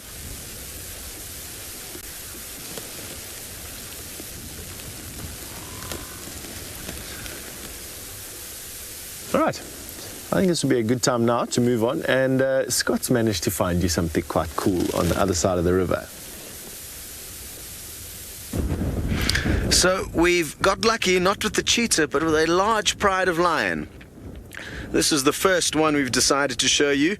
He is leading the rest of the pride. He's not a dominant male, he's a young male, still hanging out with his mothers. There's quite a few vehicles enjoying the sighting with us. Look at all these lions. 1, 2, 3, 4, 5, 6, 7. And there's still a few more that I think are out of frame. 8, 9, 10. So I think that's 11 lions in total, of all varying ages. There's some kind of 6-month-old cubs, which I'm guessing is the one on the right of your screen. And I did also, I'm fairly sure, see some smaller cubs at some points. We tried to get you a little bit closer to the action, but it was in a low-lying area, so we didn't have any signal there. So we've just retreated up onto some higher ground. But it seems we're in luck because they're making their way straight towards us. Now, looking at their bellies, they don't seem like they've had a successful night hunting. Although that young male's not looking too bad, but he's going to be the biggest and the strongest out of them. So if the lioness do manage to take down anything, he will overpower them. Having said that, the lioness that you can see following him is an absolute beast, possibly the biggest lioness I have ever seen. Look at her muscles and her chest. She is an absolute brute. Also very easily distinguishable because of that very distinctive notch in her right ear and left ear. So we're definitely going to be able to keep tabs of who she is. I'm not sure which pride this is. It could possibly be the Ridge Pride, which is a well-known pride from this general area. The ridge is probably about 2 kilometers to the west of us, and they're kind of heading roughly in that direction. A little scent mark as she goes. She is an absolutely incredible specimen of a lioness. And when I first saw her, I couldn't actually believe what my eyes were looking at. She is ginormous. Michael, you say she has swag, and she does. She's got a certain swagger about her. Well, I'm very, very glad that they've decided to walk straight towards us. We've been very lucky with that. I'm interested to see if the rest of the pride follows. If we just take a quick look back before she comes too close, and we'll give you some closer views of her. The rest of them are lurking in that bush over there. So they may be taking a short break, or they may want to spend the rest of the day in this shady croton thickets. Time will tell. But Let's try and get you some more close-up views of these two that are walking straight past us.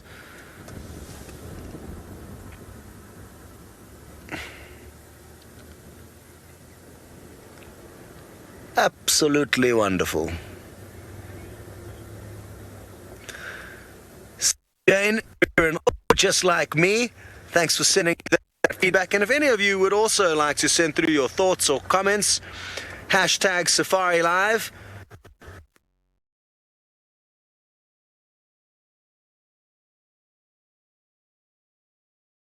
One way.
Always great to get to know some new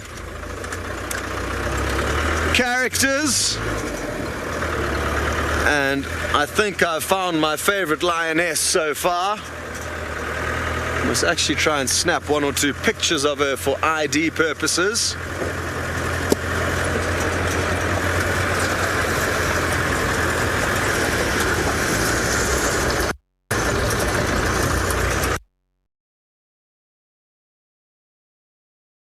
To Steph, who's found some elephants. Can't believe you're seeing 11 lions. Scott, how fantastic is that? How long ago was it that we've seen 11 lions together in one place? Very magic morning. Now, we've got this herd of elephant with some youngsters, so a breeding herd of elephant crossing the road in front of us, with the largest cow being that one there, and that's probably the matriarch of the herd. I would imagine that she is either her or another one, which I'm going to show you. The matriarchs are the oldest, largest, fittest cows in the herd, and will be the mother to almost all of the elephant that you see here, with the exception of perhaps a sister or a cousin. Now, just have a look at this. Sisters usually join up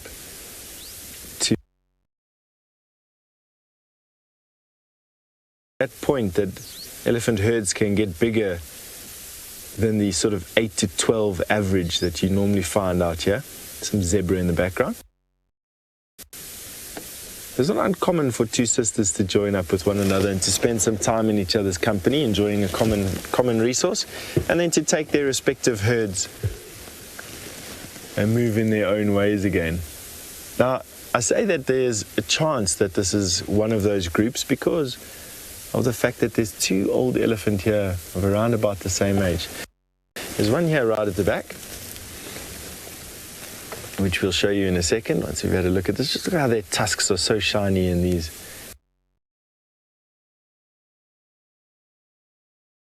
A female elephant, and also old. You see the broken tusk, which is uncommon for the elephant here, and you can see how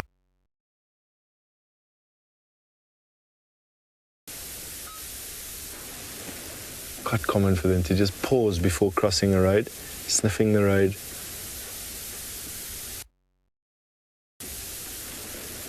Enormous cow. Really majestic.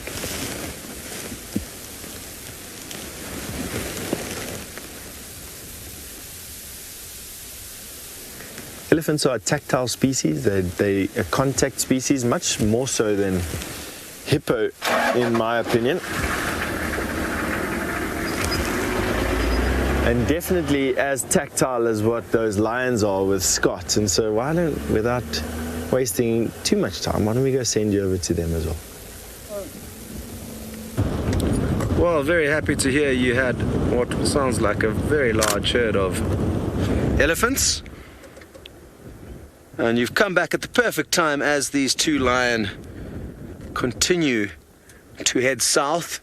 They're kind of possibly heading for a drink. There's a small little tributary behind them, which is possibly where they are heading. The rest of the pride have bunkered down. They are not following. Now, in retrospect, I did say they weren't looking very full-bellied, but no, they're not. It's just this lioness is so big, I can't tell if she's full or just a monster.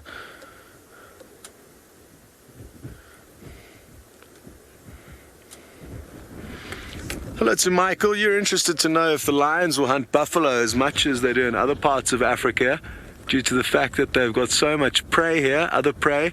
And yes, they certainly will, especially in the months when the migration's not around, because then there are large herds of buffalo that are resident to this area. So it is certainly something that happens. I'm not sure how much though. Maybe there are certain prides in South Africa, in and around the Kruger, that are more renowned for hunting buffalo. But I would be highly surprised if some of the big Masai Mara lions here do not also get involved. And I'm sure it's something that we will be able to witness with you firsthand at some point in time. Okay, let's keep moving. Hopefully the signal stays good. It's a bit of a dodgy area, this. And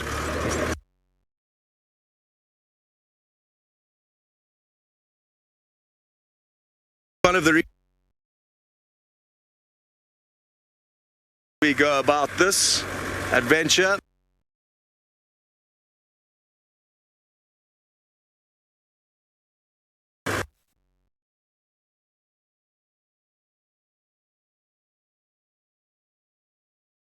Scott there, and so you're with me now at the moment, and what we're looking at is a zebra that's busy having a bit of a dust bath. Yeah, I'm hoping, no, he's gonna stand up.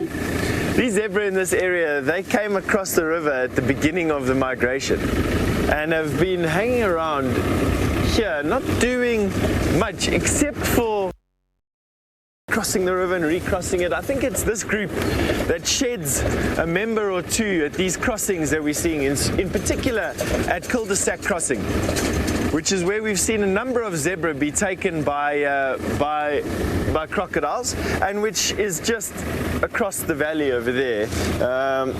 There's cul-de-sac crossing in that area there. So I have every expectation that these zebra are part of that group that do that. Have a look here. There's some allo grooming going on over here with these two zebra. They're grooming one another. And more than just I need to keep your coat clean, it's an affirmation of a contact. It's a I'm okay, you're okay type of activity. Similar to how people might, I don't know, brush out hair, or help someone dress. It's more than just the activity, the literal activity. Cindy, you've noticed that the zebra are much brighter here. For two reasons that's the case, Cindy. One is that these zebra don't have the shadow stripe that the common zebra have in the Kruger Park. And by shadow stripe, I mean, when next you see some zebra at Djuma, you'll notice that in the white stripes, there is quite often a dirty brown or even black stripe inside the white stripe, which doesn't make the zebra as reflective, because there's less white. Whereas here, the zebra do not have that white stripe, and so, or that shadow stripe, and so they've got a lot more white on them, and so they look a lot brighter as well. The rest of the zebra, I think, is pretty much the same. I think they still dust bath the same, and they still come out brown dust bathing. They still have these shiny white rumps, the zebra in the Kruger. With the exception, I think, of the fact that the reflectivity of a zebra in the Kruger is reduced somewhat on average, because of this shadow stripe that is prevalent in them there. Why they have it there, I don't know. I suppose it's a genetic thing. It's carried down in the genes, but isn't significant enough a difference to make them a subspecies to this common or plain zebra that occurs up here in Kenya, or Zambia for that matter of fact, or Tanzania. I've only seen the shadow stripe in the zebra south of the Zambezi River, Botswana and South Africa. They are lovely though, hey? There's just something about this black and white striped horse that just, I don't know, is attention grabbing for me. Them, and for some other odd reason, a giraffe as well. Starlight, you've asked a question now that I don't know the answer to just yet. You've asked the question, how do we know the difference between a migrating zebra and a zebra that is sedentary or just lives in this area and doesn't go anywhere? Starlight, I would say that how do I answer this question? I would say that the most obvious, obviously, would be the fact that the migratory zebra always seem to be moving somewhere and would be part of herds of animals that come and go. Whereas the sedentary zebra are zebras that would live in the same place. And I suppose over time, you'd get to know, you'd get to know certain groups of zebra potentially. You'd get to know a herd mare or a herd stallion or a zebra with a particular scar or other distinguishing characteristic on it. And that would help you determine what herd that is and whether it stays here or whether it moves on. But they wouldn't be noticeably skinnier than zebra that live in one area. They wouldn't be noticeably, these ones wouldn't, have hooves that are more worn down or less worn down, for instance. It's a good question, that, to be honest with you, Starlight. I'm looking forward to finding out exactly what it means when the migration finally gets here. I haven't seen it yet. I've seen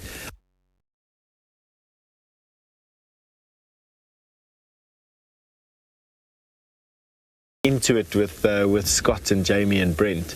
I'm looking forward to them coming in across the side, and then I will, I suppose, have a look and see if I can notice anything. But right now, I can't imagine that they'd be any different. So,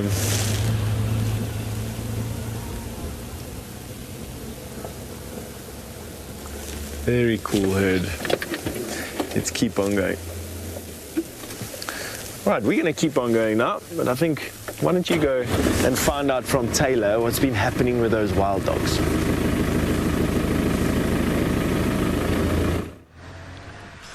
They gave us the slip, can you believe it? After you left, the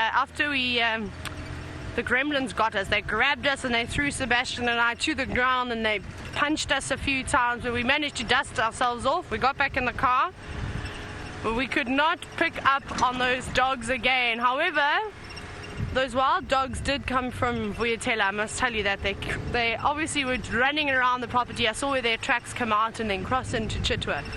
But how exciting was that? Super quick sighting, of course, but that's normally the case with wild dogs. They don't hang around for a very, very long time, unfortunately. But I think they hadn't quite filled their hunger just yet.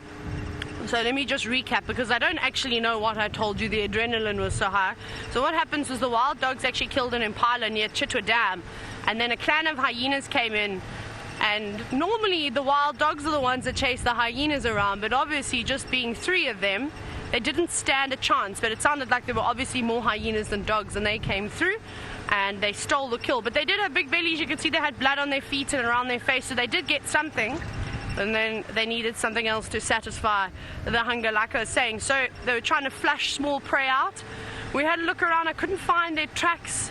It was virtually impossible. That block that they disappeared into was so big, so they could probably be in there somewhere. But the amount of monkey oranges that there were, it was like a complete forest, almost like the one that we bumped into when we first got a view of the dogs. And I said, that's a wall. And you know me, I'm normally not one that says it's too thick to off-road, we just go. But it was just that dense, we couldn't make it in there. But at least we got to see wild dogs. We've broken the spell now. It has been quite some time, and we've been seeing the lower Sabi, well, this particular pack of 3, their tracks going up and down in Vuyatela, then they cross south.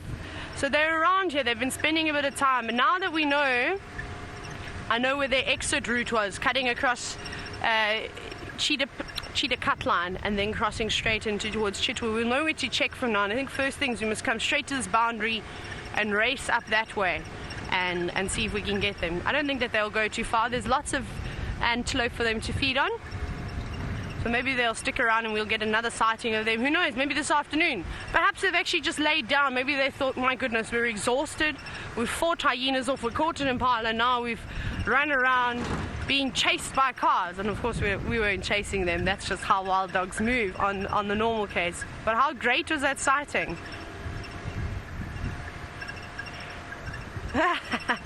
James, you said fashionably late, but I sure know how to make an entrance. Well, Sebastian and I were saying, if we didn't have those technical problems that we had, we would never have been able to have gotten into that sighting at all. And I think it's just worked out perfectly, because it sounds like they were there from the beginning of drive, so you know what it's like. There's many cars that can traverse on Chitwa.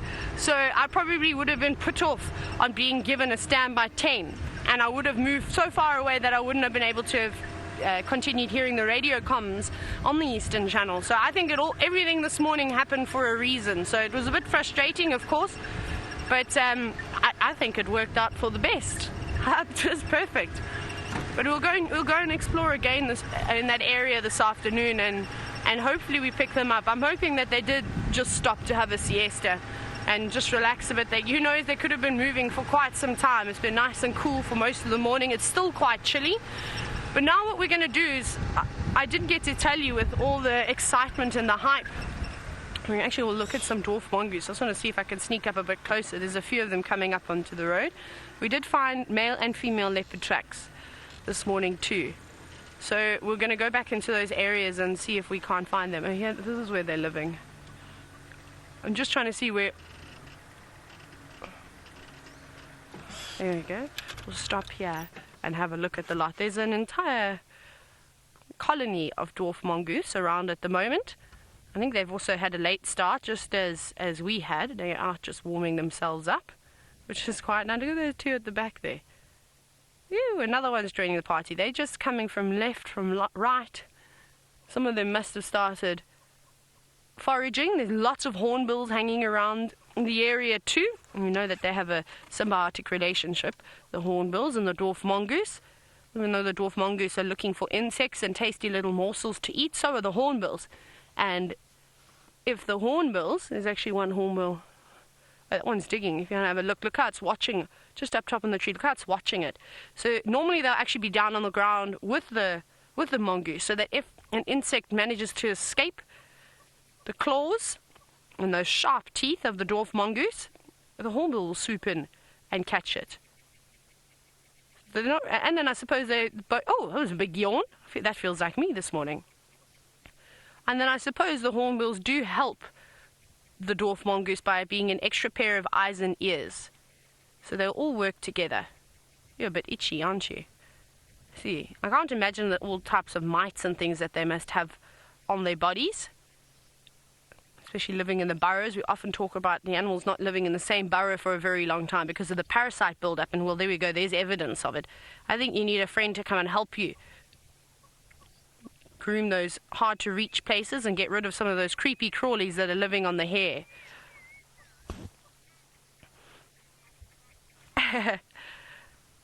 Now, Francis from Israel, you've said that you think they look so small compared to the mongoose that you've been seeing in the Mara, and that's because you've been seeing the banded mongoose, so they're much larger. The dwarf mongoose are tiny.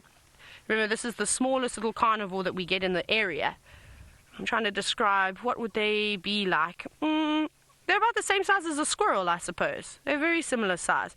I mean, I think with their tails, they're probably just over the length of your ruler, so maybe about 40 centimeters from head to the tip of their tail. They're not big at all, but ferocious predators. You know that saying, dynamite comes in small packages? It is so true. especially with these dwarf mongoose. Remember, they can challenge snakes if they want to. They might not always do like, say, the banded mongoose and the yellow mongoose, or even the slender mongoose. Their diet consists quite a bit of snakes, but they will too. Remember that amazing sighting we had with Jamie and the boomslang? I think it was a boomslang.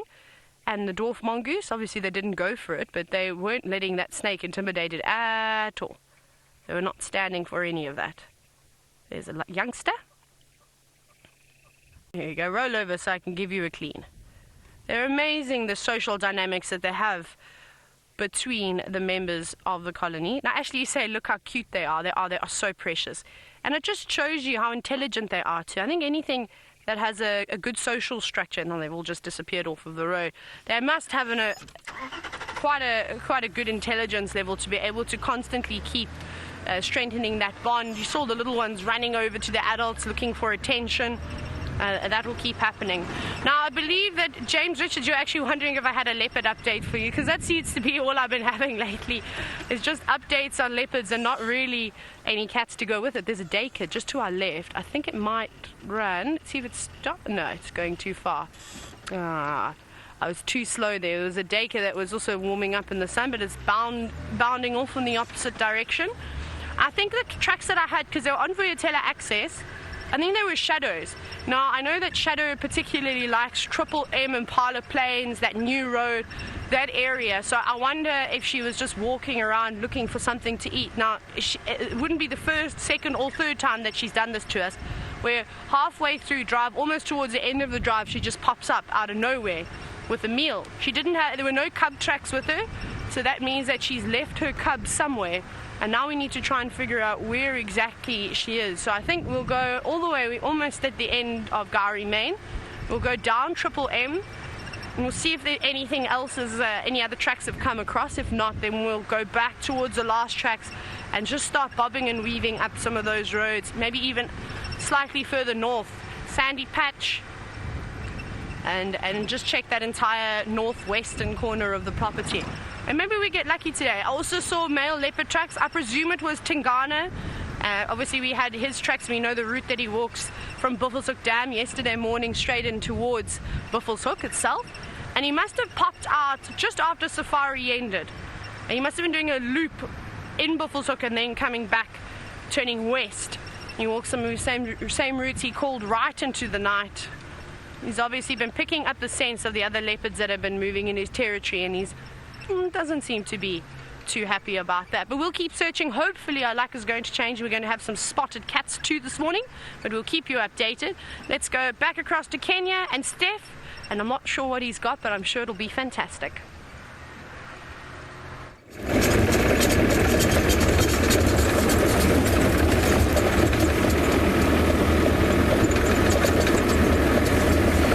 Yes, welcome all the way back here, as quick as that, in the blink of an eye. And we've just managed to come around the corner from where we were with those elephants a little bit earlier, and all those zebra. Now we are close to the crossings. And although having been on crossing camera duty for the last couple of days, we haven't had much in terms of action early in the day. It tends to be later on in the day, in particular later on in the afternoons. There's always something going on over here. It's never a bad idea to come and have a look and see what you can see over here, and see what the potential is here for something amazing. So right now we've just got some impala, some Thompson's gazelle, and some elephant. I'm going to see if I can get you around the corner and show you some of these ellies. The wind has picked up a little bit, which is not uncommon for this part of the world, for it to pick up during the day. But this dry season, just like Taylor yesterday had that fire that she was showing you, there is a chance that these grasslands ignite for whatever reason. And can you imagine a fire out here with this amount of grass? And not very many roads, not very many fire breaks. Probably end up burning for weeks.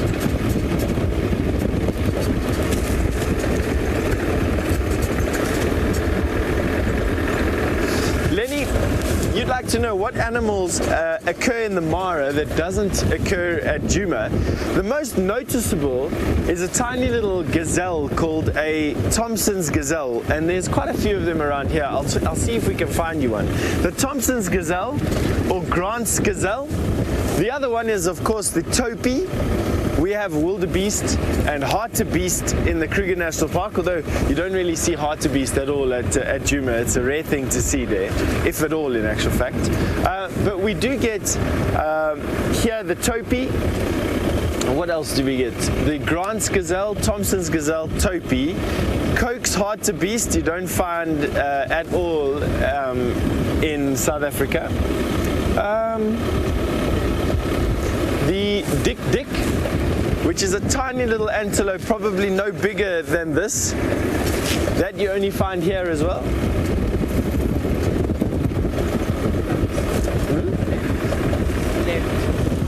Oh, and then Senzo has just said, what about eland? Yes, eland is a good one. We do find eland in the Kruger National Park. Not that common though at Djuma at all, because they enjoy the drier parts of the Kruger National Park, but you do find eland in both areas, although a lot more common here than what you would find it there. Let's go down here and see if we can find you Thompson's gazelle. This is that elephant herd that's coming down here, and so it'd be quite nice to see if they're crossing the river.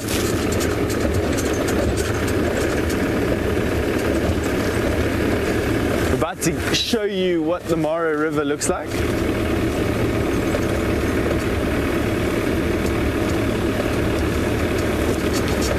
Now, Blue Raptor, you wanted to know if there's any gemsbuck or blesbuck in the Mara. There's no gemsbuck or blesbuck in the Mara. I think the closest that comes, the closest thing that comes to a blesbuck here would be probably one of the hartebeest or the topi.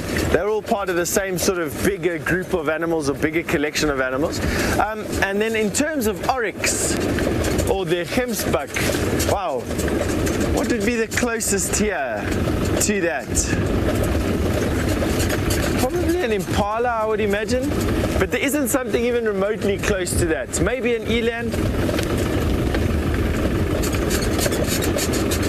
but no, definitely not something as spectacular as those desert living gemsbuck with their long, straight, beautiful horns and their flowing tails.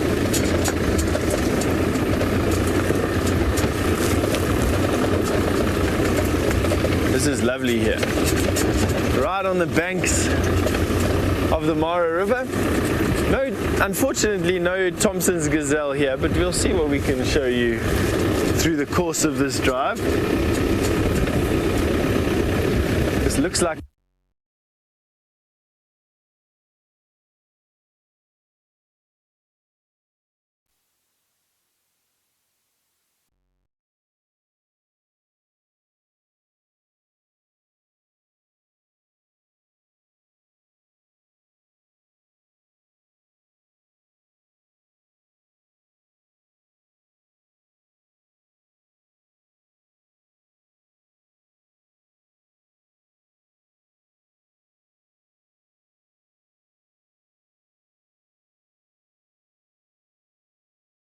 hopefully for a very long time to come. You wanted to know what the most common animal out here is. I would say that zebra and wildebeest are the most common animals.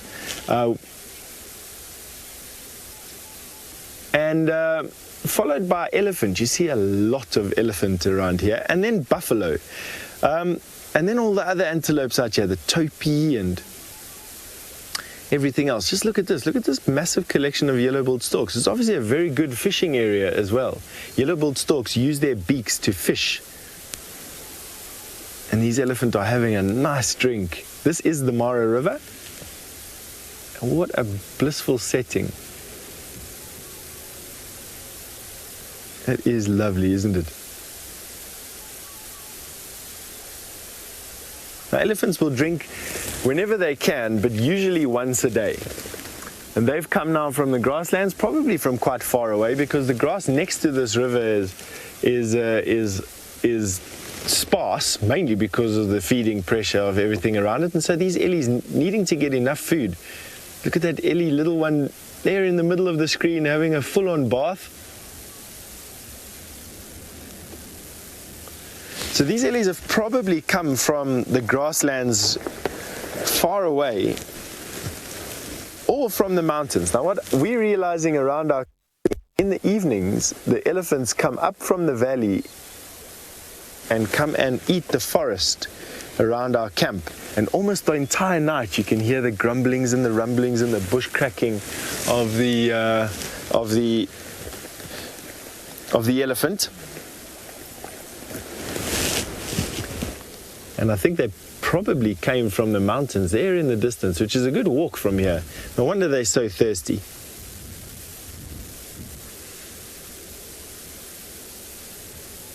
Isn't that just fantastic? And now after they have a drink and a bath, it's always a good idea to have a dust bath. Never quite understood that. Get clean and then get dirty straight away again, although my son probably would have the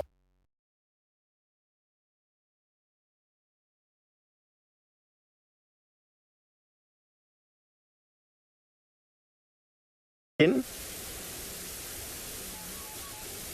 and it'll create a sun barrier mostly, but also it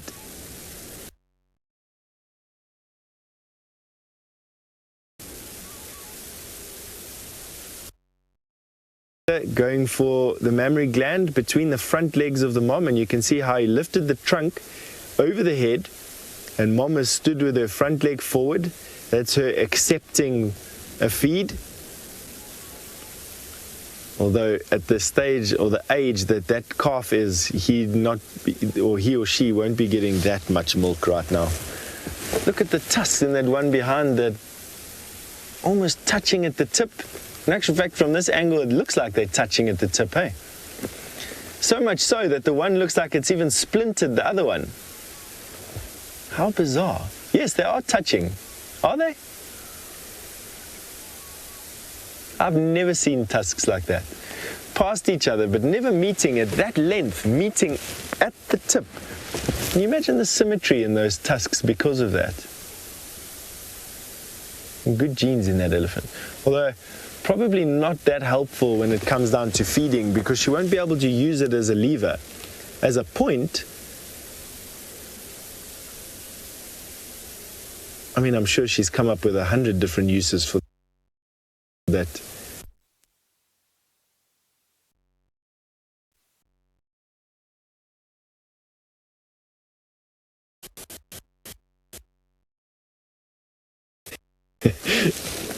Now, looks like the youngsters are watching today. All the way from Oregon, we've got William, who's only 8 years old, and he's made a statement to say that he's seen in a cartoon somewhere that elephants will walk in a line and hold tails. Little boy, I watched the same cartoon, and I think it's the Jungle Book, where the elephants walked around holding each other's trunk to tail. And while you do see elephants touching one another all the time, and quite often, just like that elephant you're watching there now, where the trunk and the tail will be in the same vicinity, they don't walk around holding tails. So you are 90% right there, William, in the fact that elephants will walk in a line. They will quite often touch each other, the tip of the trunk to the back end of the elephant, but they don't hold tails and walk in a line like we do with our parents when we're in a...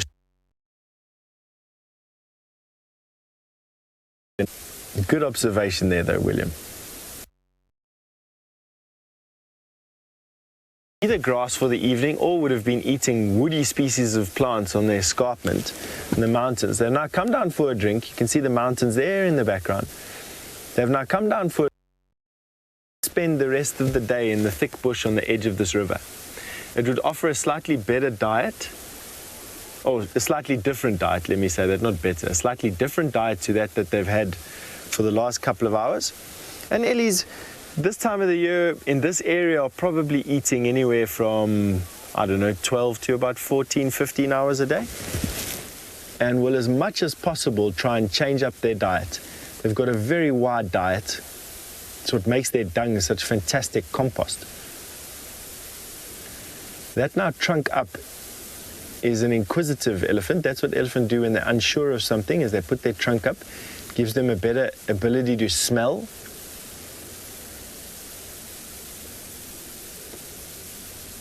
Something's happening at the top there. You see how the ellies have now turned around? Either one needs to be disciplined. There's an older cow at the top there that doesn't want to move. Doesn't like the fact that the youngsters are pushing her around. I see they've now found a different way up the pathway.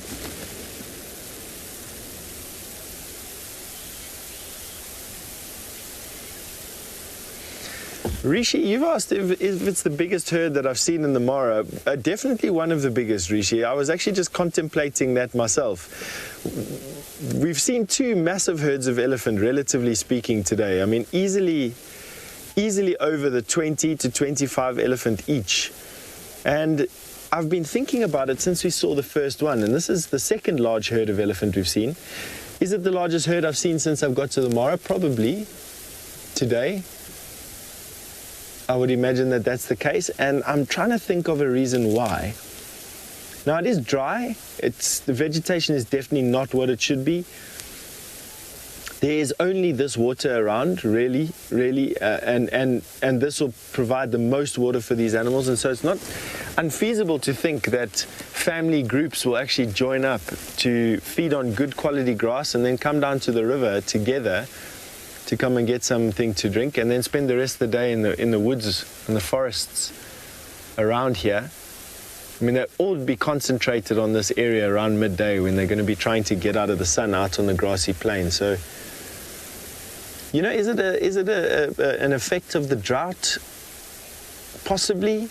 Tough to say there, Rishi. I don't know. I'm going to think of it on it for the rest of the day. Hey, we're looking at two elephants here, one with almost identical tusks, a rarity, and then the other one had his tusk cracked and busted, which is not a common thing here. Common in the Kruger National Park, very common in Botswana.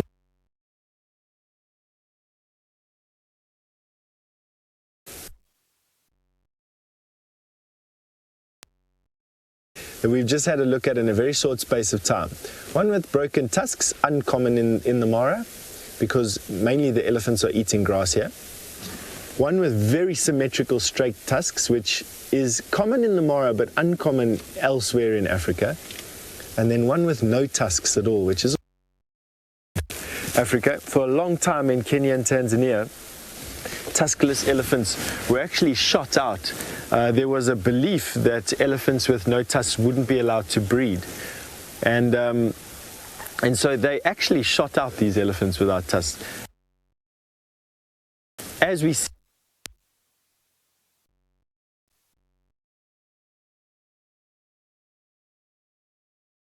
if you wouldn't mind just confirming the name, Kirsty, I think it's Nathan. Nathan, you've just wanted to know how long tusks can get in African elephant, I suppose, is the first part of your question. Here in this part of the world, quite long. I mean, there's a couple of elephants here. I think it's about 11 individuals, might be slightly more than that.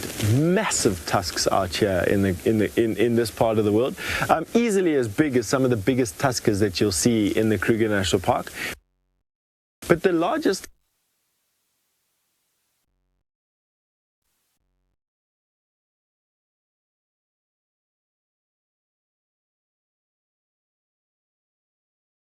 at massive size anymore, perhaps 10, 20 individuals at most, and they're all well documented. I mean, I would urge you to go and have a look for the big elephants of the Masai Mara and the Mara Triangle. There's information about them. There's also information about the big tuskers in the Kruger National Park. And why don't you share with me what the heaviest tusked bull is at the moment? You can use the hashtag safariLIVE, and I'd like to share it with everybody else out there. I know what the heaviest tusked elephant weighed, but the heaviest tusk or the largest tusks today, I'm not too sure. I have a feeling it's probably in the Kruger Park, but it may be a tusked bull in Amboseli, massive elephant there. Could even be a forest elephant. I doubt though that they'd get as big as the Kruger National Park's ellies. But definitely see if you can find it before the end of the show and let us know, and I'll share it with everyone out there. All right, we're going to carry on going. Here's a fish eagle that's just come in now, which is why these birds are starting to fly up. So there's a fish eagle that basically, there it is, decided that it'll come in here and disturb all the birds. Ask if that was done out of spite. I mean, he's not landed. He didn't try and steal anyone's fish. What are you doing?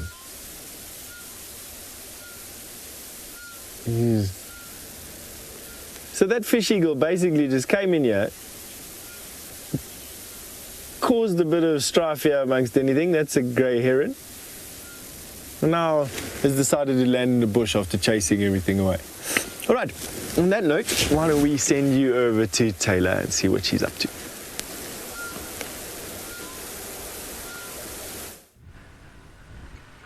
Oh my gosh, there's 2 African hawk eagles flying above us. We'll see if this one's going to follow the same route. It might be easy. There it goes. I wonder if that's the pair. It just flew out of frame.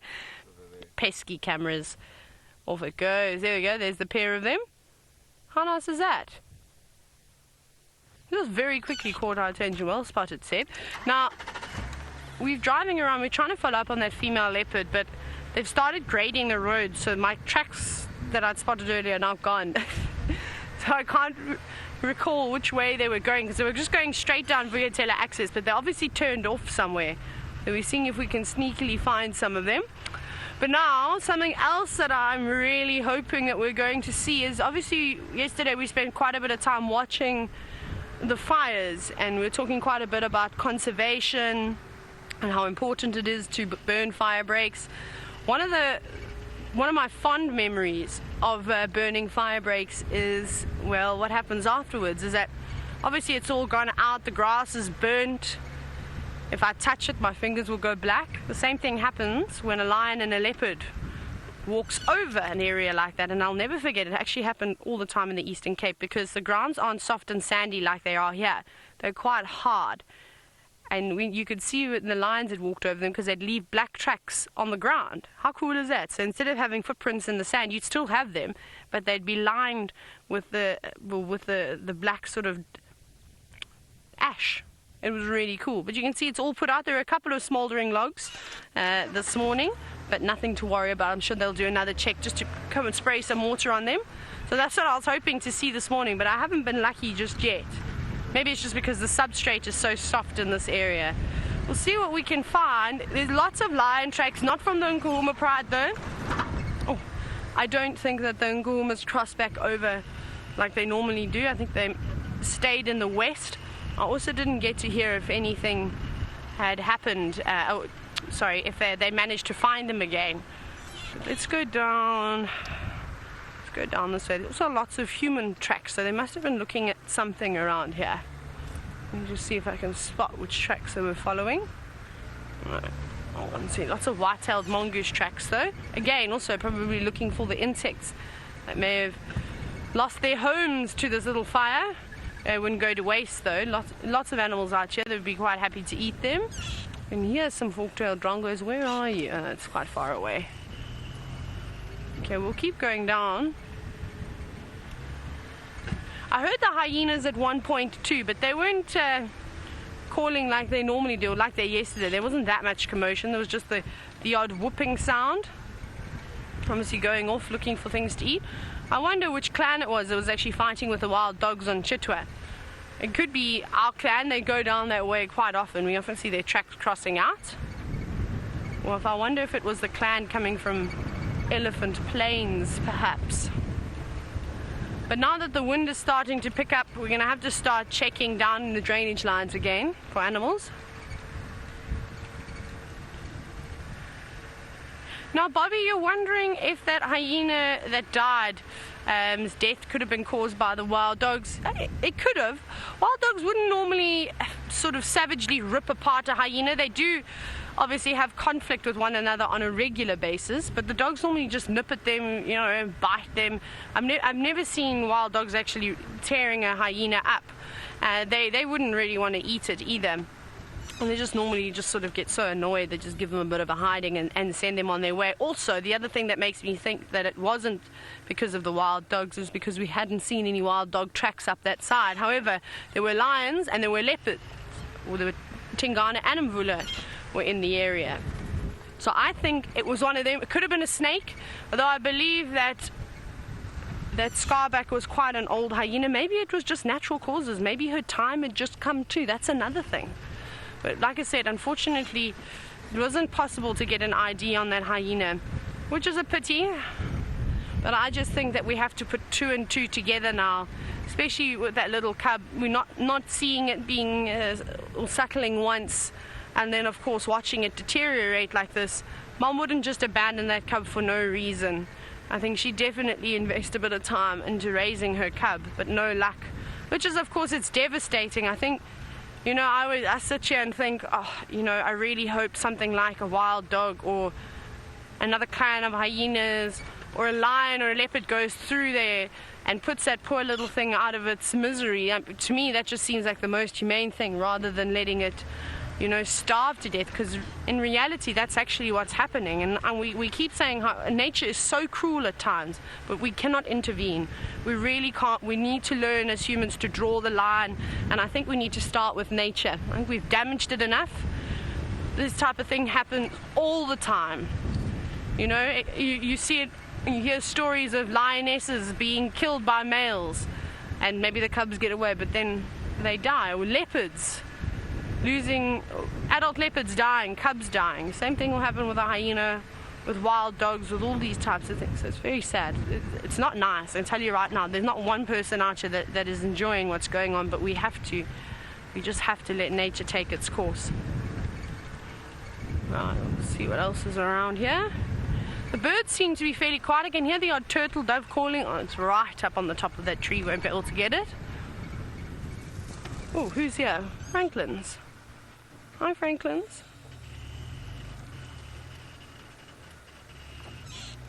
Oh, they're hiding in the grass now. I don't know if you might just be able to see the tops of their heads moving around. You can see all the grass moving. Oh, there they are. Just at the back. Crested Franklins, an entire family of them. You can see how they get lost in the dry grass at this time of the year. Although, actually, in summer, they also just completely disappear in the grass because it's so tall, even though it is green. They're such small little birds. You can see them, they're coming out now, just to the right. Over there? Yeah, quite far out they move. I don't know how many are here. But this is basically a male and female that will be their offspring or their youngsters. They're little chicks that are now looking very much adult-like. And eventually they'll disperse and go on their way too and find a mate and start a family of their own. There's also a horn. Where's the hornbill? Let me roll forward and see if we can find this hornbill making a nice call. I saw it fly. What's something we haven't actually... Oh, there it goes. There's one up top there. We haven't actually seen hornbill doing their beautiful... and off it flies. And there it goes. Not sticking around this morning, that's fine. We'll find some others who will be obliging. Right. Haven't seen many impala today either. Just one or two here and there in the thicket, but that's really it, I'm afraid. Haven't seen any in Yala or Kudu. But again, I just think it was the cold weather. Now that the wind has picked up, everything's moving out of the open and into the dense vegetation too. It'd be nice when the elephants decide to come back again. It'll be quite great. I always worry Alice goes very quiet, and then I don't know if I'm off air.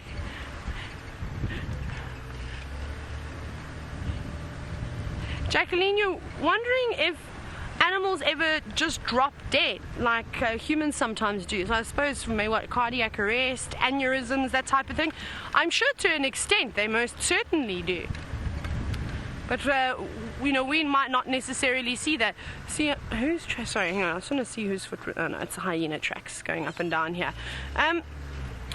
We don't necessarily do autopsies on, say, smaller animals, so something like an impala or a zebra. If it's dead and in the bush, normally something finds it and will gobble it up before we can even determine what had caused the death. But yes, I found many animals out in the bush before that were just dead and they didn't have any sort of sign. Don't fly away, guys. There's a whole party of yellow-billed hornbills. That you wouldn't see any evidence, no bite marks, no swollen joints or anything like that, say from a snake. No visible signs, no discharge coming from the eyes or the nose or the mouth. And then it becomes very difficult. So I'm sure cold shock, I suppose, is a good one. That would be something that happens quite often, especially to younger animals. Like impala, we'll see that. Wildebeest, the same thing will happen. But I'm sure it's exactly the same. How nice is that? 2 different species of hornbills. Oh, look at those. That's so precious, actually. The one on the right looks so cold. Although now you're opening up your mouth. It's not opening up its mouth to do the whole cooling mechanism. It was just stretching its beak slightly. But they do look a bit miserable and a bit grumpy this morning, don't you think? Although hornbills always have that particular grumpy look on their faces. They never look like they're too pleased with life. Hello, fellas. Didn't I call them the accountant? No, that was the southern ground hornbills, are the accountants of the bush. They always remind me of a CA or something along those lines. Now, I wonder why they're all sitting here. Because there's a whole bunch of hornbills. If you saw, there's also a red-billed hornbill at one point. It's flown off now. So I don't know if they're waiting for insects or if this is just the perfect spot, a little bit sheltered and then warming up in the sun. Maybe that's what they're doing. And that's what Sebastian and I are doing too. Because we're enjoying the warmth. We've got our blankets to keep us nice and warm. Oh, look here. What's this one's got? A stone or something, a piece of mud in its mouth. It just dropped it. Let's see if it picks it up again. This one right here. What are you doing? Are you bringing presents? What it also could have been doing, though, is sometimes what hornbills will do is they'll pick up parts of termite mounds and try and, the soil and try and crack it in their beaks and then hope that they find a chamber that has got some termites in it. So maybe that's what it was attempting to do. This one is now pretending to be a woodpecker. Unfortunately, hornbill, your beak is not designed to do that of a woodpecker. Maybe it's trying to chase some prey out that is perhaps inside the bark. Leonard, you say that hornbills are just the coolest ever. They are. I think they're interesting birds to watch. I like it particularly when they dust bathe. See, look, it's going down again. You see, it's picked up something else. Maybe the other thing it could be doing is that perhaps it wants to... What have you got in your mouth? I can't see what it... Oh, no, it's dropped it. It's going down to pick it up again. If it's also going to maybe take a gift to its mate. What on earth is in your mouth? A snail, no? It is a snail. My goodness, we don't often see snails. Well, we haven't. We normally see African land snails after the rain, but we know that they can hide away for quite some time. Are you going to eat that? Yes, it just crushed it with its beak. I don't think that there was anything inside. The fact that it crushed that so easily and it didn't pull out any tasty treats must mean that there's nothing in there. Come on, find something else for us. Who are you giving the evil eye to? They're so funny, these words. Look at them all.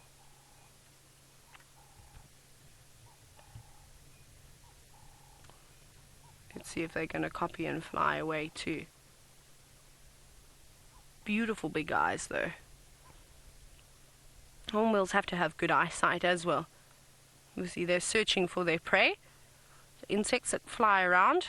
I don't think their sense of smell would be necessary. No, what am I trying to say? Necessarily well adapted. I suppose their eyesight and their hearing would be slightly better. Some birds, I'm sure, have better senses than others in terms of sense of smell. I think it just depends on what they feed on. But imagine do you think it would be sore if you got pecked by that bird? If you put your finger in between its beak and it clamped its beak shut? I think that would be quite sore because inside the beak it doesn't look very smooth. It looks like it's almost got serrated edges to it. Do you see that? I reckon that would be quite sore. Oh, flying right in front of us. I think it would be quite sore if you got your finger in there. So there we go. Don't try and feed the birds because they might even hurt you. The hyenas were busy again. They're going up and down like they do every single day. I just don't know where they ended up. They didn't come into camp last night, that's for sure. I heard them just on the outskirts. Right, I'm going to send you back to Steph now. He's also on a bumble, but at least you've got some beautiful scenery to have a look at.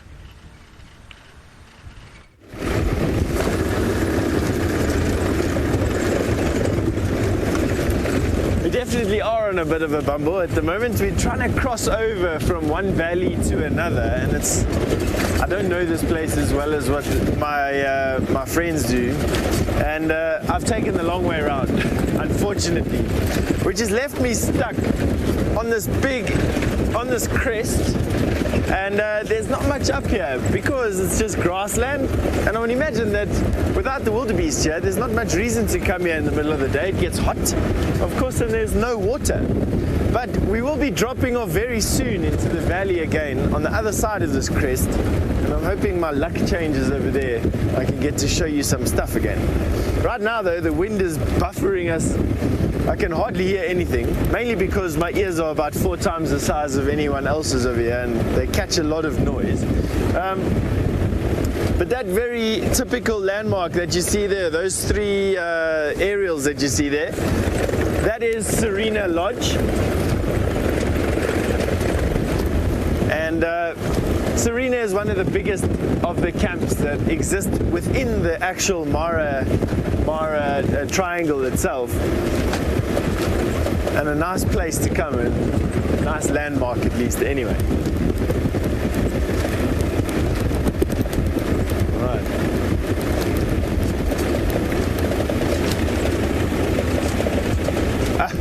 John, I'm going to answer your question in a sec.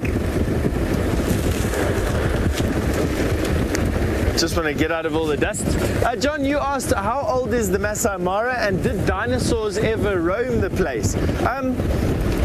It's good that you asked that question because I could probably answer that one. If you had asked me how old the reserve is, the Masai Mara Reserve, I don't have a clue at this moment. I don't know my history that well of this place. But this is a fairly new land.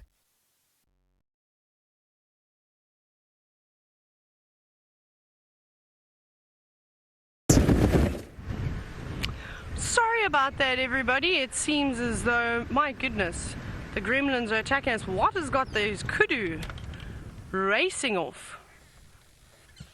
Maybe it was just one female getting slightly started, but they all just ran. There we go. You can see some of the youngsters and that white flash of the tail. The one adult doesn't look bothered at all. She's probably still wondering, what startled you guys? What did you see? They didn't bark. They were just running. She's looking over though. Yes, I think it's just the little ones testing out their legs. Yes, you can run fast. And look how high you can jump as well. You're a very smart little kudu, but actually no, you're not. Stop running and stop wasting all your energy, because if some lions come out there or a pack of wild dogs, you're going to regret using all that built up energy. It's coming around again. There's racing stripe. Well, not yeah, I suppose there could be racing stripes. Kudus have got stripes on their bodies. Just not the typical kind. And they're not running from us either. We're so far away from them. They're actually not bothered by our presence at all. Yes, settle down now. Settle down, youngster. Oh, even Mom's wanting to join in. She swung her neck like that. They seem to be all riled up. Perhaps they put a bit too much sugar in their coffee this morning. But the one female is not interested at all. She's probably going, I'm way too old for all of this nonsense. They're so funny. And off they go, though, behind the bushes. I think what we're going to do now is we haven't really checked any dams this morning at all. So I think we might go towards Treehouse Dam. The wildebeest moved off of the plains and went down that way. Let's see, maybe these kudu start running around for us. again, because that could be quite nice. I don't know what they're looking at. Oh, there's another kudu far away. That's what they're turning back and looking at. Let's just see. No. They are relaxed now. They've obviously been told to stop their antics. I think we'll go down that way. Alice, is there anything on the dam cam, or is it fairly quiet down that end of the world too? Let's see, maybe there's... let's go to the... Not a soul in sight, says Alice. Should we go see if there's some birds maybe? Just because there's a maintenance vehicle that's just gone down this road, so I don't want to follow them and eat their dust. So we can go to the dams a little bit later.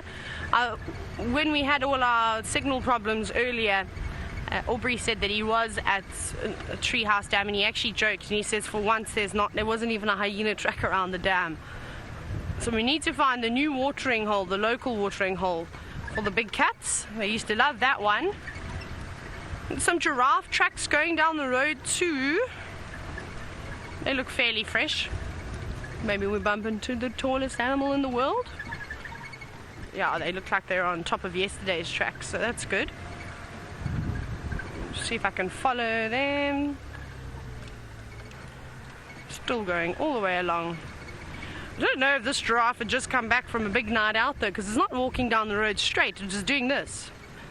Now, I have seen rhinos zigzagging like this when they come down a steep slope. You can imagine with a rhinoceros, that big head, that neck, those shoulders, it must be quite daunting going down a steep hill. It must feel like your back end is going to come straight over the top of your head.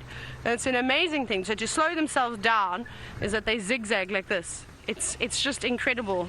And it takes them ages to get down a slope, but I wonder if that was what was happening here. But it's not a particularly deep slope at all. It's a very gradual decline here back onto Twin Dams. Okay, let's go this way. Have you noticed, Seb, every time we turn the car, I don't know why our bodies go with it. I always find that so funny. I must just be careful that when I turn this way, I don't lean too far the car to the right, otherwise I'm going to fall out. Well, that could be quite funny though, I can imagine. I'd have a laugh. Cry afterwards, but I'd probably laugh in the beginning. Okay, we're almost at the dam.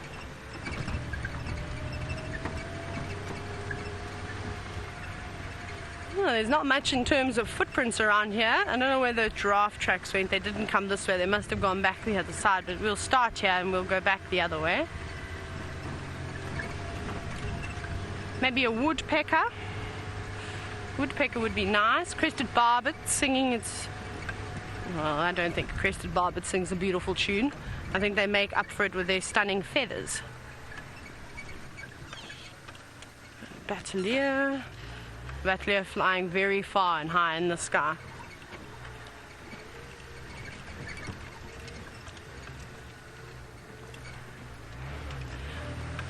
Alice, sorry, can you repeat that again?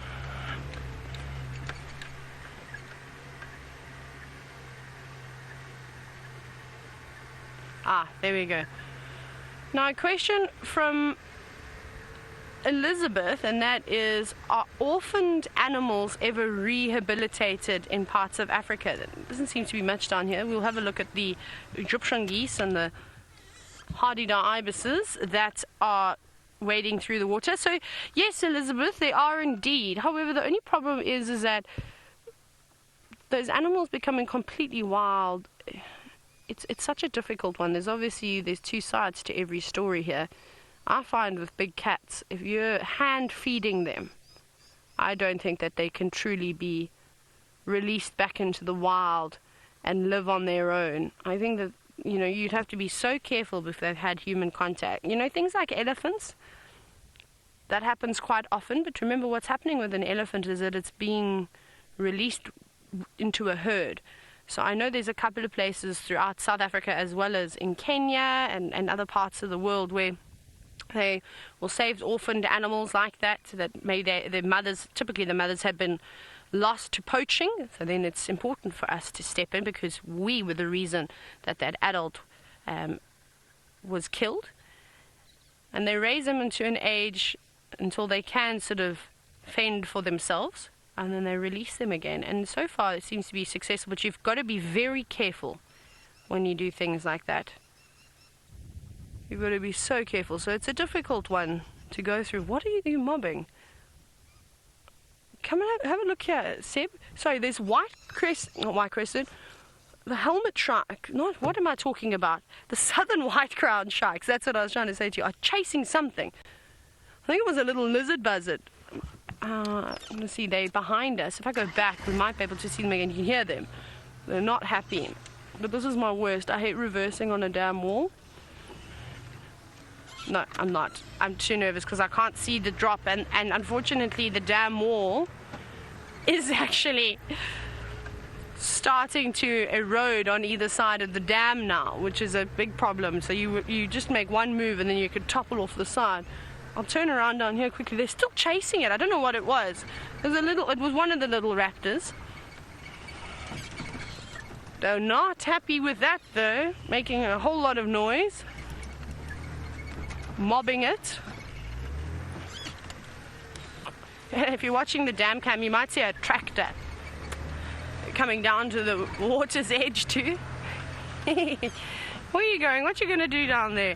I don't know, maybe they're just trying to repair something. Let's go on the other side. Let's see if we can find this little raptor that was being chased. Is that Rexon?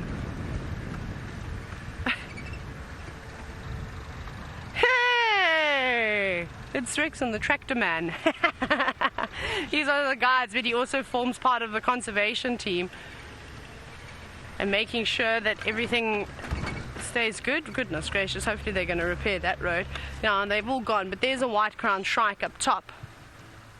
Don't fly, please don't fly before we show you. There must have been about 5 or 6 of them, though, all flying about, mobbing and chasing away whatever that raptor was. Like I said, I didn't really see who it was so quick. The noise actually attracted me to look in that direction. But these are beautiful birds. I don't know why it took me so long to get southern white-crowned shrike out. I went, what did I say, white-crested helmet shrikes, and then I said another bird. There's a whole bunch before I eventually got to this one. But amazing creatures. Sometimes you see them in groups together, otherwise you can't see them on their own. Okay, so not much happening at Vuyatela Dam. So we will go and try and find the giraffe, which footprints went that way, so we will go that way. It seems as though the Mara is filled with gremlins at the moment. Perhaps it's contagious. Maybe they've decided, or they're traveling through the cables or through our frequencies. Who knows how they're getting into Kenya?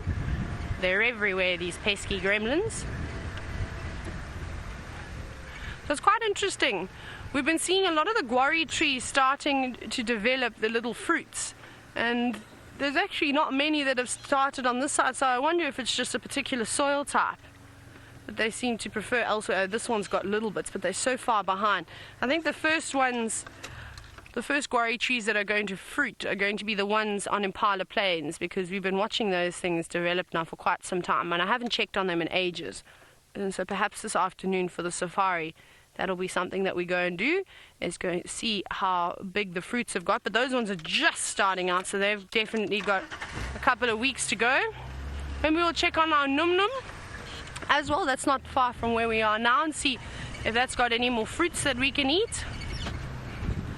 I wouldn't mind having a little num-num for breakfast. That would be very tasty. Actually, just thinking about that does make me salivate about both of these fruits, because they're so delicious and really tasty. I wish you could all taste them too. What's your least favorite fruit, Seb, out in the bush?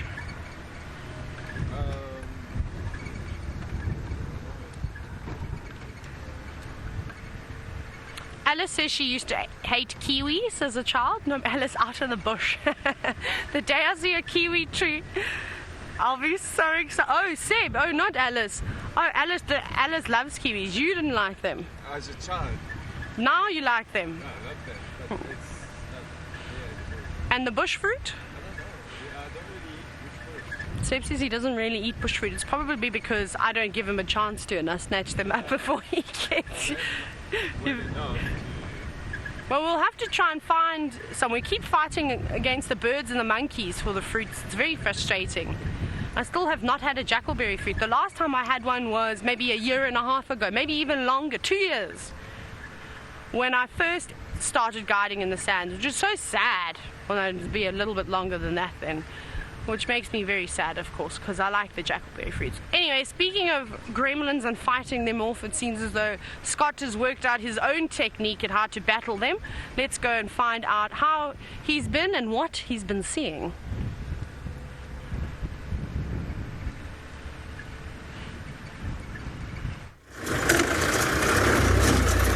Hello everyone.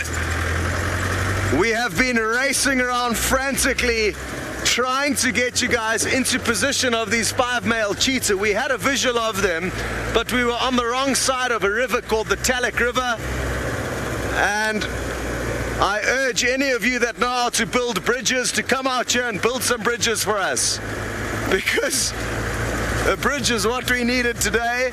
We've actually had to exit the reserve and then come back in order to be on the right side, the southern side of this riverbed, and let's hope we can get you to these cheetah ASAP.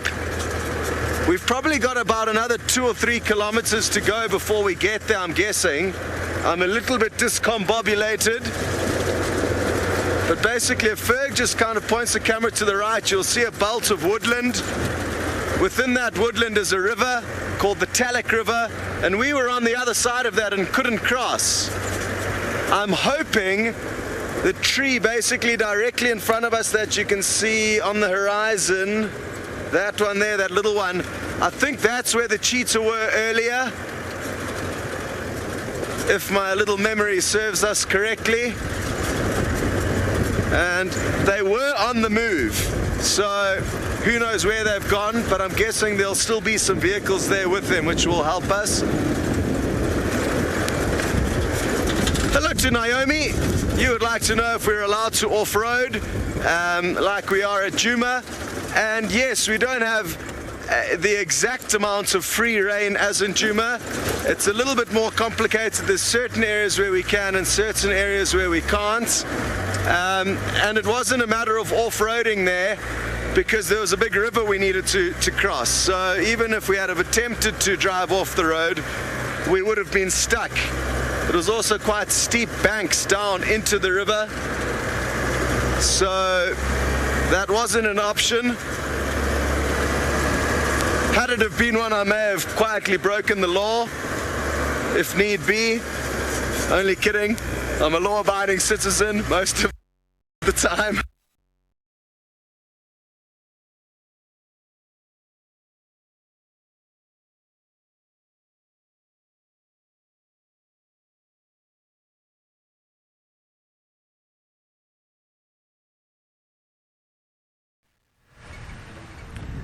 Oh my gosh. Scott, you need to work on your taekwondo techniques. It works so well when it comes to fighting the gremlins.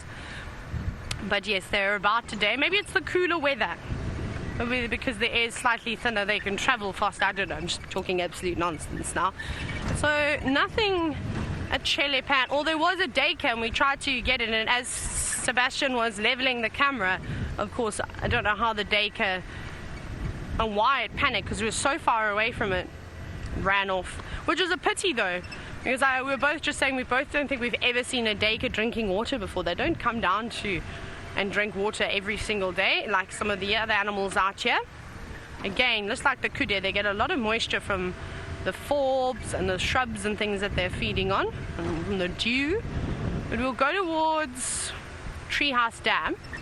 We've got quite a way to go though. We're just on Twin Dams now. I don't think we're going to go down to Twin Dams because there's also pesky gremlins that live there, but we'll check this side. Actually, just checking down in the Mulwati quickly. Some sneaky spots that the leopards like to lay in and not cross the roads, but it doesn't seem like there's anything down there. Not even an Inyala. Where are you, animals? Oh, there's some kudu. We'll see if we can see the kudu. We'll just go around and along this way. Oh, Not sure what they found in Torchwood. Maybe lions or a leopard. Oh no, we won't see the kudu. They're very far into the thicket. See, they've all moved in there. There's a group of impala as well, doing exactly what they normally do when the wind picks up, as they move away from the open areas to try and find just some shelter. Just also listening to the radio to find out what animal they're talking about. I'm not quite sure if it's lions or leopards just yet. Yeah, no tracks. Not even a hyena footprint. Lots of impala tracks. Oh, what we will do is when we get to the dam, we will stop and have a look and see if we can find that little blacksmith lapwing chick that I was telling you about yesterday. Maybe it'll be out. It's so small too. It couldn't be too old. It must only be a couple of days old. Yeah. This dam feels like it's so far away now.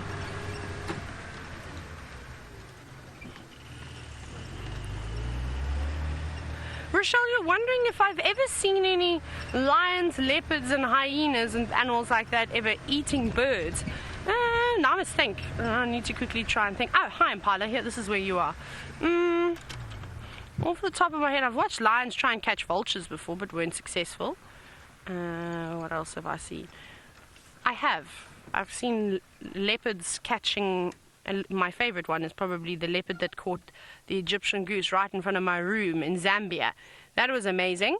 So yes, they do go after birds, and you often see the young lions and then of course the young leopard cubs too, going after francolins when their hunting skills are just starting to develop. They obviously use them to practice on that, and squirrels too, and the poor terrapins, they don't stand a chance, do they? We saw that. We saw Hosana all on his own, but actually between him and Votomi, they took care, I reckon, of about 20% of the entire terrapin population in the Sabi Sands. They caught so many. Their diet was consisting of terrapins at one point. Remember, they were finding scales and bits and shards of shell in their dung. It couldn't have been very nice to feed on. But let's go past the impala because I want to go and have a look for that little chick. But yes, there's lots of different animals will catch birds, and most of the predators too, especially when they're young. And sort of the first thing they can catch. Guinea fowl, leopards love to catch guinea fowl. I've actually watched Karula on a number of different occasions try and stalk guinea fowl, and leopards down in the south and in Zambia too. Stalking things like that. Serval are my favorite. Serval like to catch birds. They leap into the air, and we'll try and catch them. That's quite amazing. Carrick will do the same thing. Let's go through here. Okay, we're almost there, I promise. We've got like another 3 minutes to go.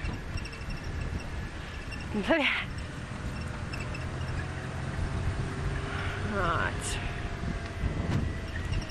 Okay, we're not far. There's also another good drainage line to check just as we're driving along. I'm going to keep my eyes scanned down in there in case I see something. It'd be a nice spot actually to lay there. I would lay there.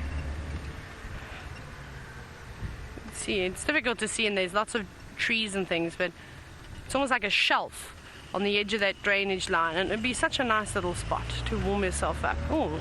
Maybe there's going to be a hippo in Treehouse Dam. There's some hippo tracks going along the road, going straight towards the water.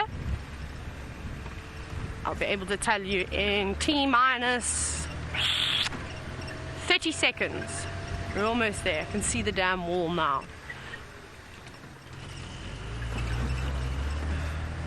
Please be a leopard. Please be a leopard. Please be a male lion. Please be anything.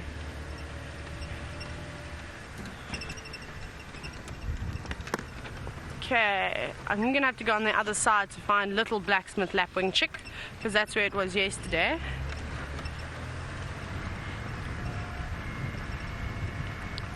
Actually, I just want to see if I can spot it from this side. I think, Seb, can we have a look at the blacksmith lapwing that's on the other side of the... Because I think that's where it was hanging around yesterday. That's where that little chick was. But they do wander from their parents. I don't actually see it there. I hope it made it through the night. I'm going to scan the water's edge. Oh, I can see, you know where I think it is? I don't know if it's that. Can you go, you see how the it sort of bends around like that. There we go. He's there. No, those. There it is. There it is. Are there two of them? There are two little blacksmith lapwing chicks. Woohoo! I thought I was going to get unlucky and there were going to be 3 banded plovers, but they're not.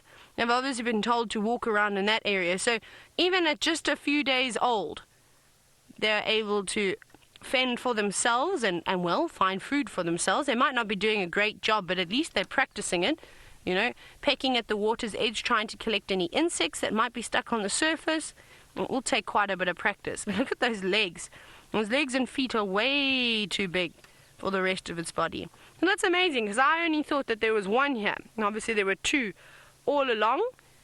And Mr. and Mrs. Blacksmith Lapwing are definitely keeping a close eye on them. I got saying to you yesterday, they made a concerted effort to chase the turtle dove away. Now, turtle dove is not interested in these chicks, and they're not territorial either, the turtle dove. So, I mean, it just was really coming down for a drink. Well, Mr. and Mrs. Blacksmith Lapwing were not standing for it at all. They said, get lost, go and drink on the other side of the dam. But that's quite sweet. So at least we've got some more little chicks to come and have a look for and make sure that they grow up and become nice and strong. And then, of course, those ones, Mr. and Mrs. 3-banded plover of Chitwa Dam, we need to follow their sort of incubation of their eggs that they've got at the moment. I think we saw, how many eggs did we see? Said, was it 2? It was 2, yeah. No, I think it was 2. I remember I shared a picture. It was either 2 or 3. Okay. But I hope that they also hatch. We'll have to go and check. The hardest part, though, is not really knowing where they're going to, where they were laid. That's exactly what I was going. Let's go a little bit forward. There's another bird. Jennifer, you're wondering how many days old these birds are? I have absolutely no idea. They're not particularly old. I wouldn't say more than, I don't know. I'm completely busking here. You could say any age. But the fact that they're moving further and further away from the adults makes me think that maybe they're a couple of days old, maybe just shy of a week. But remember, we've been coming down here almost every single day and we haven't seen them. So they could even be younger than that. Basically, once they've hatched, they're ready to go. It's so great. They get up, might be a little bit wobbly in the beginning. A couple of hours later, they'll be running around absolutely no problem, like little chickens would do. So they're capable of just going off on their own. Let's check in some of these famous leopard trees. Well, once used to be famous leopard trees. We've got a lilac-breasted roller. We'll have a look at that as well. How amazing was that sighting we had yesterday? There it is, just up there. The courtship we saw between the lilac-breasted rollers. That was quite nice. I thoroughly enjoyed that. You all got some great screenshots too of that sort of intimate moment. How they rubbed up against each other. Oh, had a scratch and almost fell off its perch. Luckily you've got wings and you recovered quite well. You made that look very natural, like you were supposed to do that. That's what I tend to try and do as well when I slip and tumble, pretend it's just picking something up, or you can do a somersault and ta-da! See what other birds we've got around here.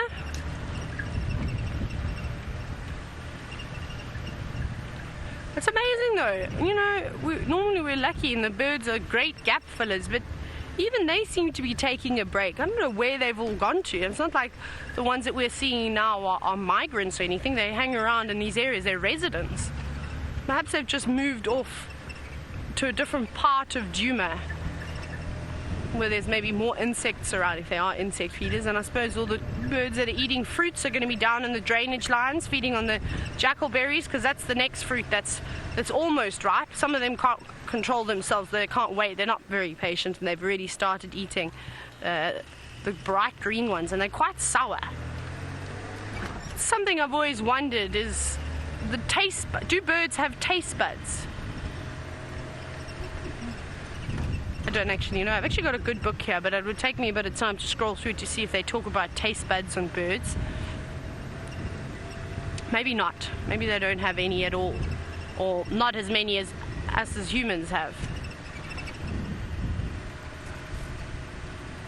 Let's see what else we got. Oh, you see, that's the sad thing, is these pans and Shibamo that used to bring so many different types of animals here have completely dried up, so there's no reason for them to come around here. Okay, we'll go back up Shibamo because we haven't driven this road yet this morning. This is also normally a good road to drive.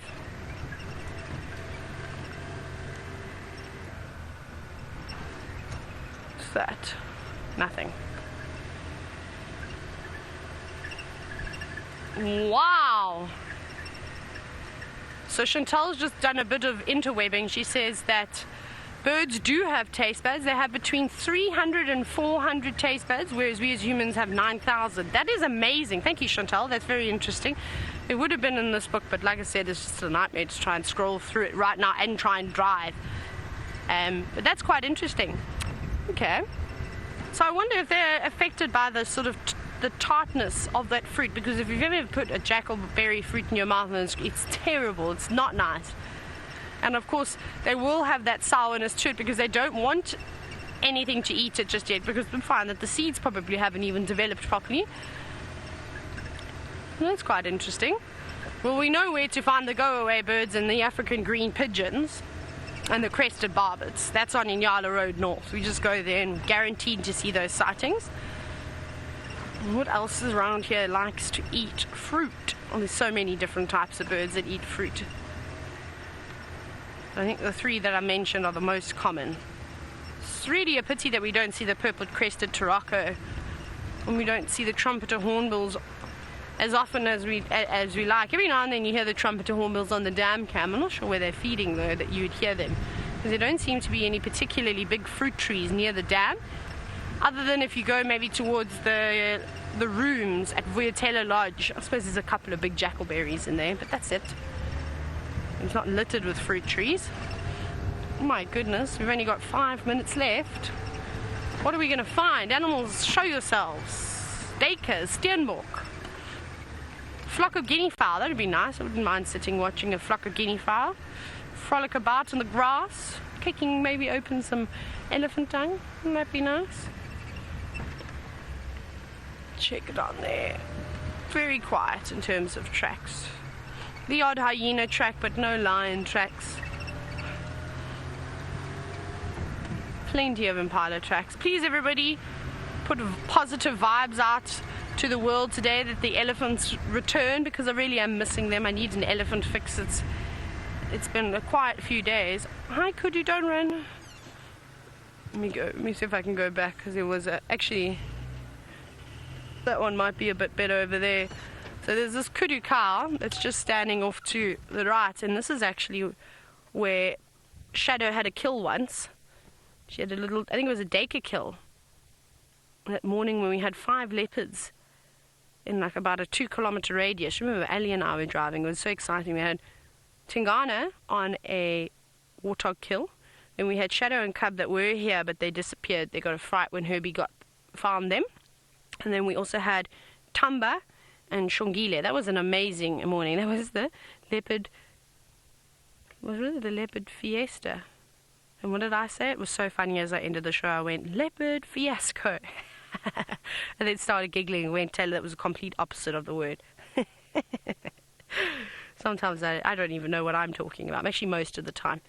And off they go. It's not many kudu here, just 2. I don't think it's the same kudu that we saw earlier that were on quarantine. I'm sure that they're still trying to move around, but there they are. They're feeding on monkey oranges at the moment. I've actually seen lots of animals feeding on those types of trees. They must be particularly tasty at this time of the year. Very delicately pulling off each leaflet, not making a sound. You wouldn't actually even know that they were in here. Right, let's continue to quarantine and see maybe we get some last-minute animals. I like last-minute animals, they're quite nice.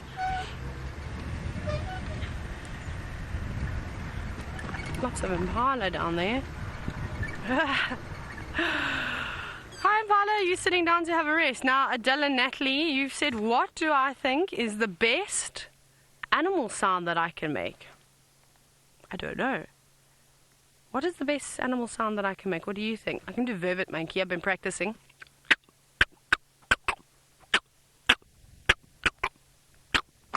I obviously don't know how to shout leopard or lion in vervet monkey, because the impala don't seem to be too bothered by me at all. They probably just say, we're just trying to get a rest, Taylor. Stop making noise. I'm not particularly good with making the animal sounds, unfortunately. Sometimes I think I can whoop like a hyena, but I really cannot. It just sounds like an animal with a sore throat, really.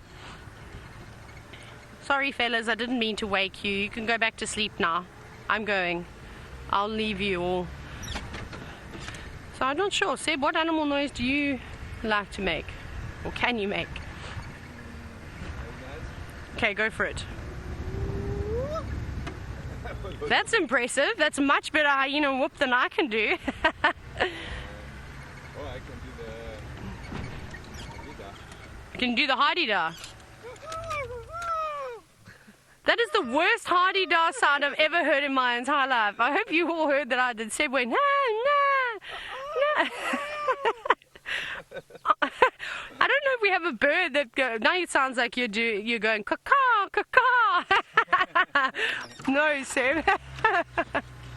That's so funny. Oh my goodness. Well, it seems as though Sebastian and I need to obviously work on making animal sounds.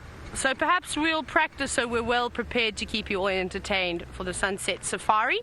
Now, we haven't got much time left, but I hope you enjoyed it. Of course, apologies for all the gremlins that you've met during the day, but at least it was quite fun. Elephants with Steph, wild dogs with me, and who knows what you saw with everybody else. But I'm sure it was wonderful and fantastic. I hope you all get a good rest, and we remember to join us this afternoon for the Sunset Safari. Thanks, everyone.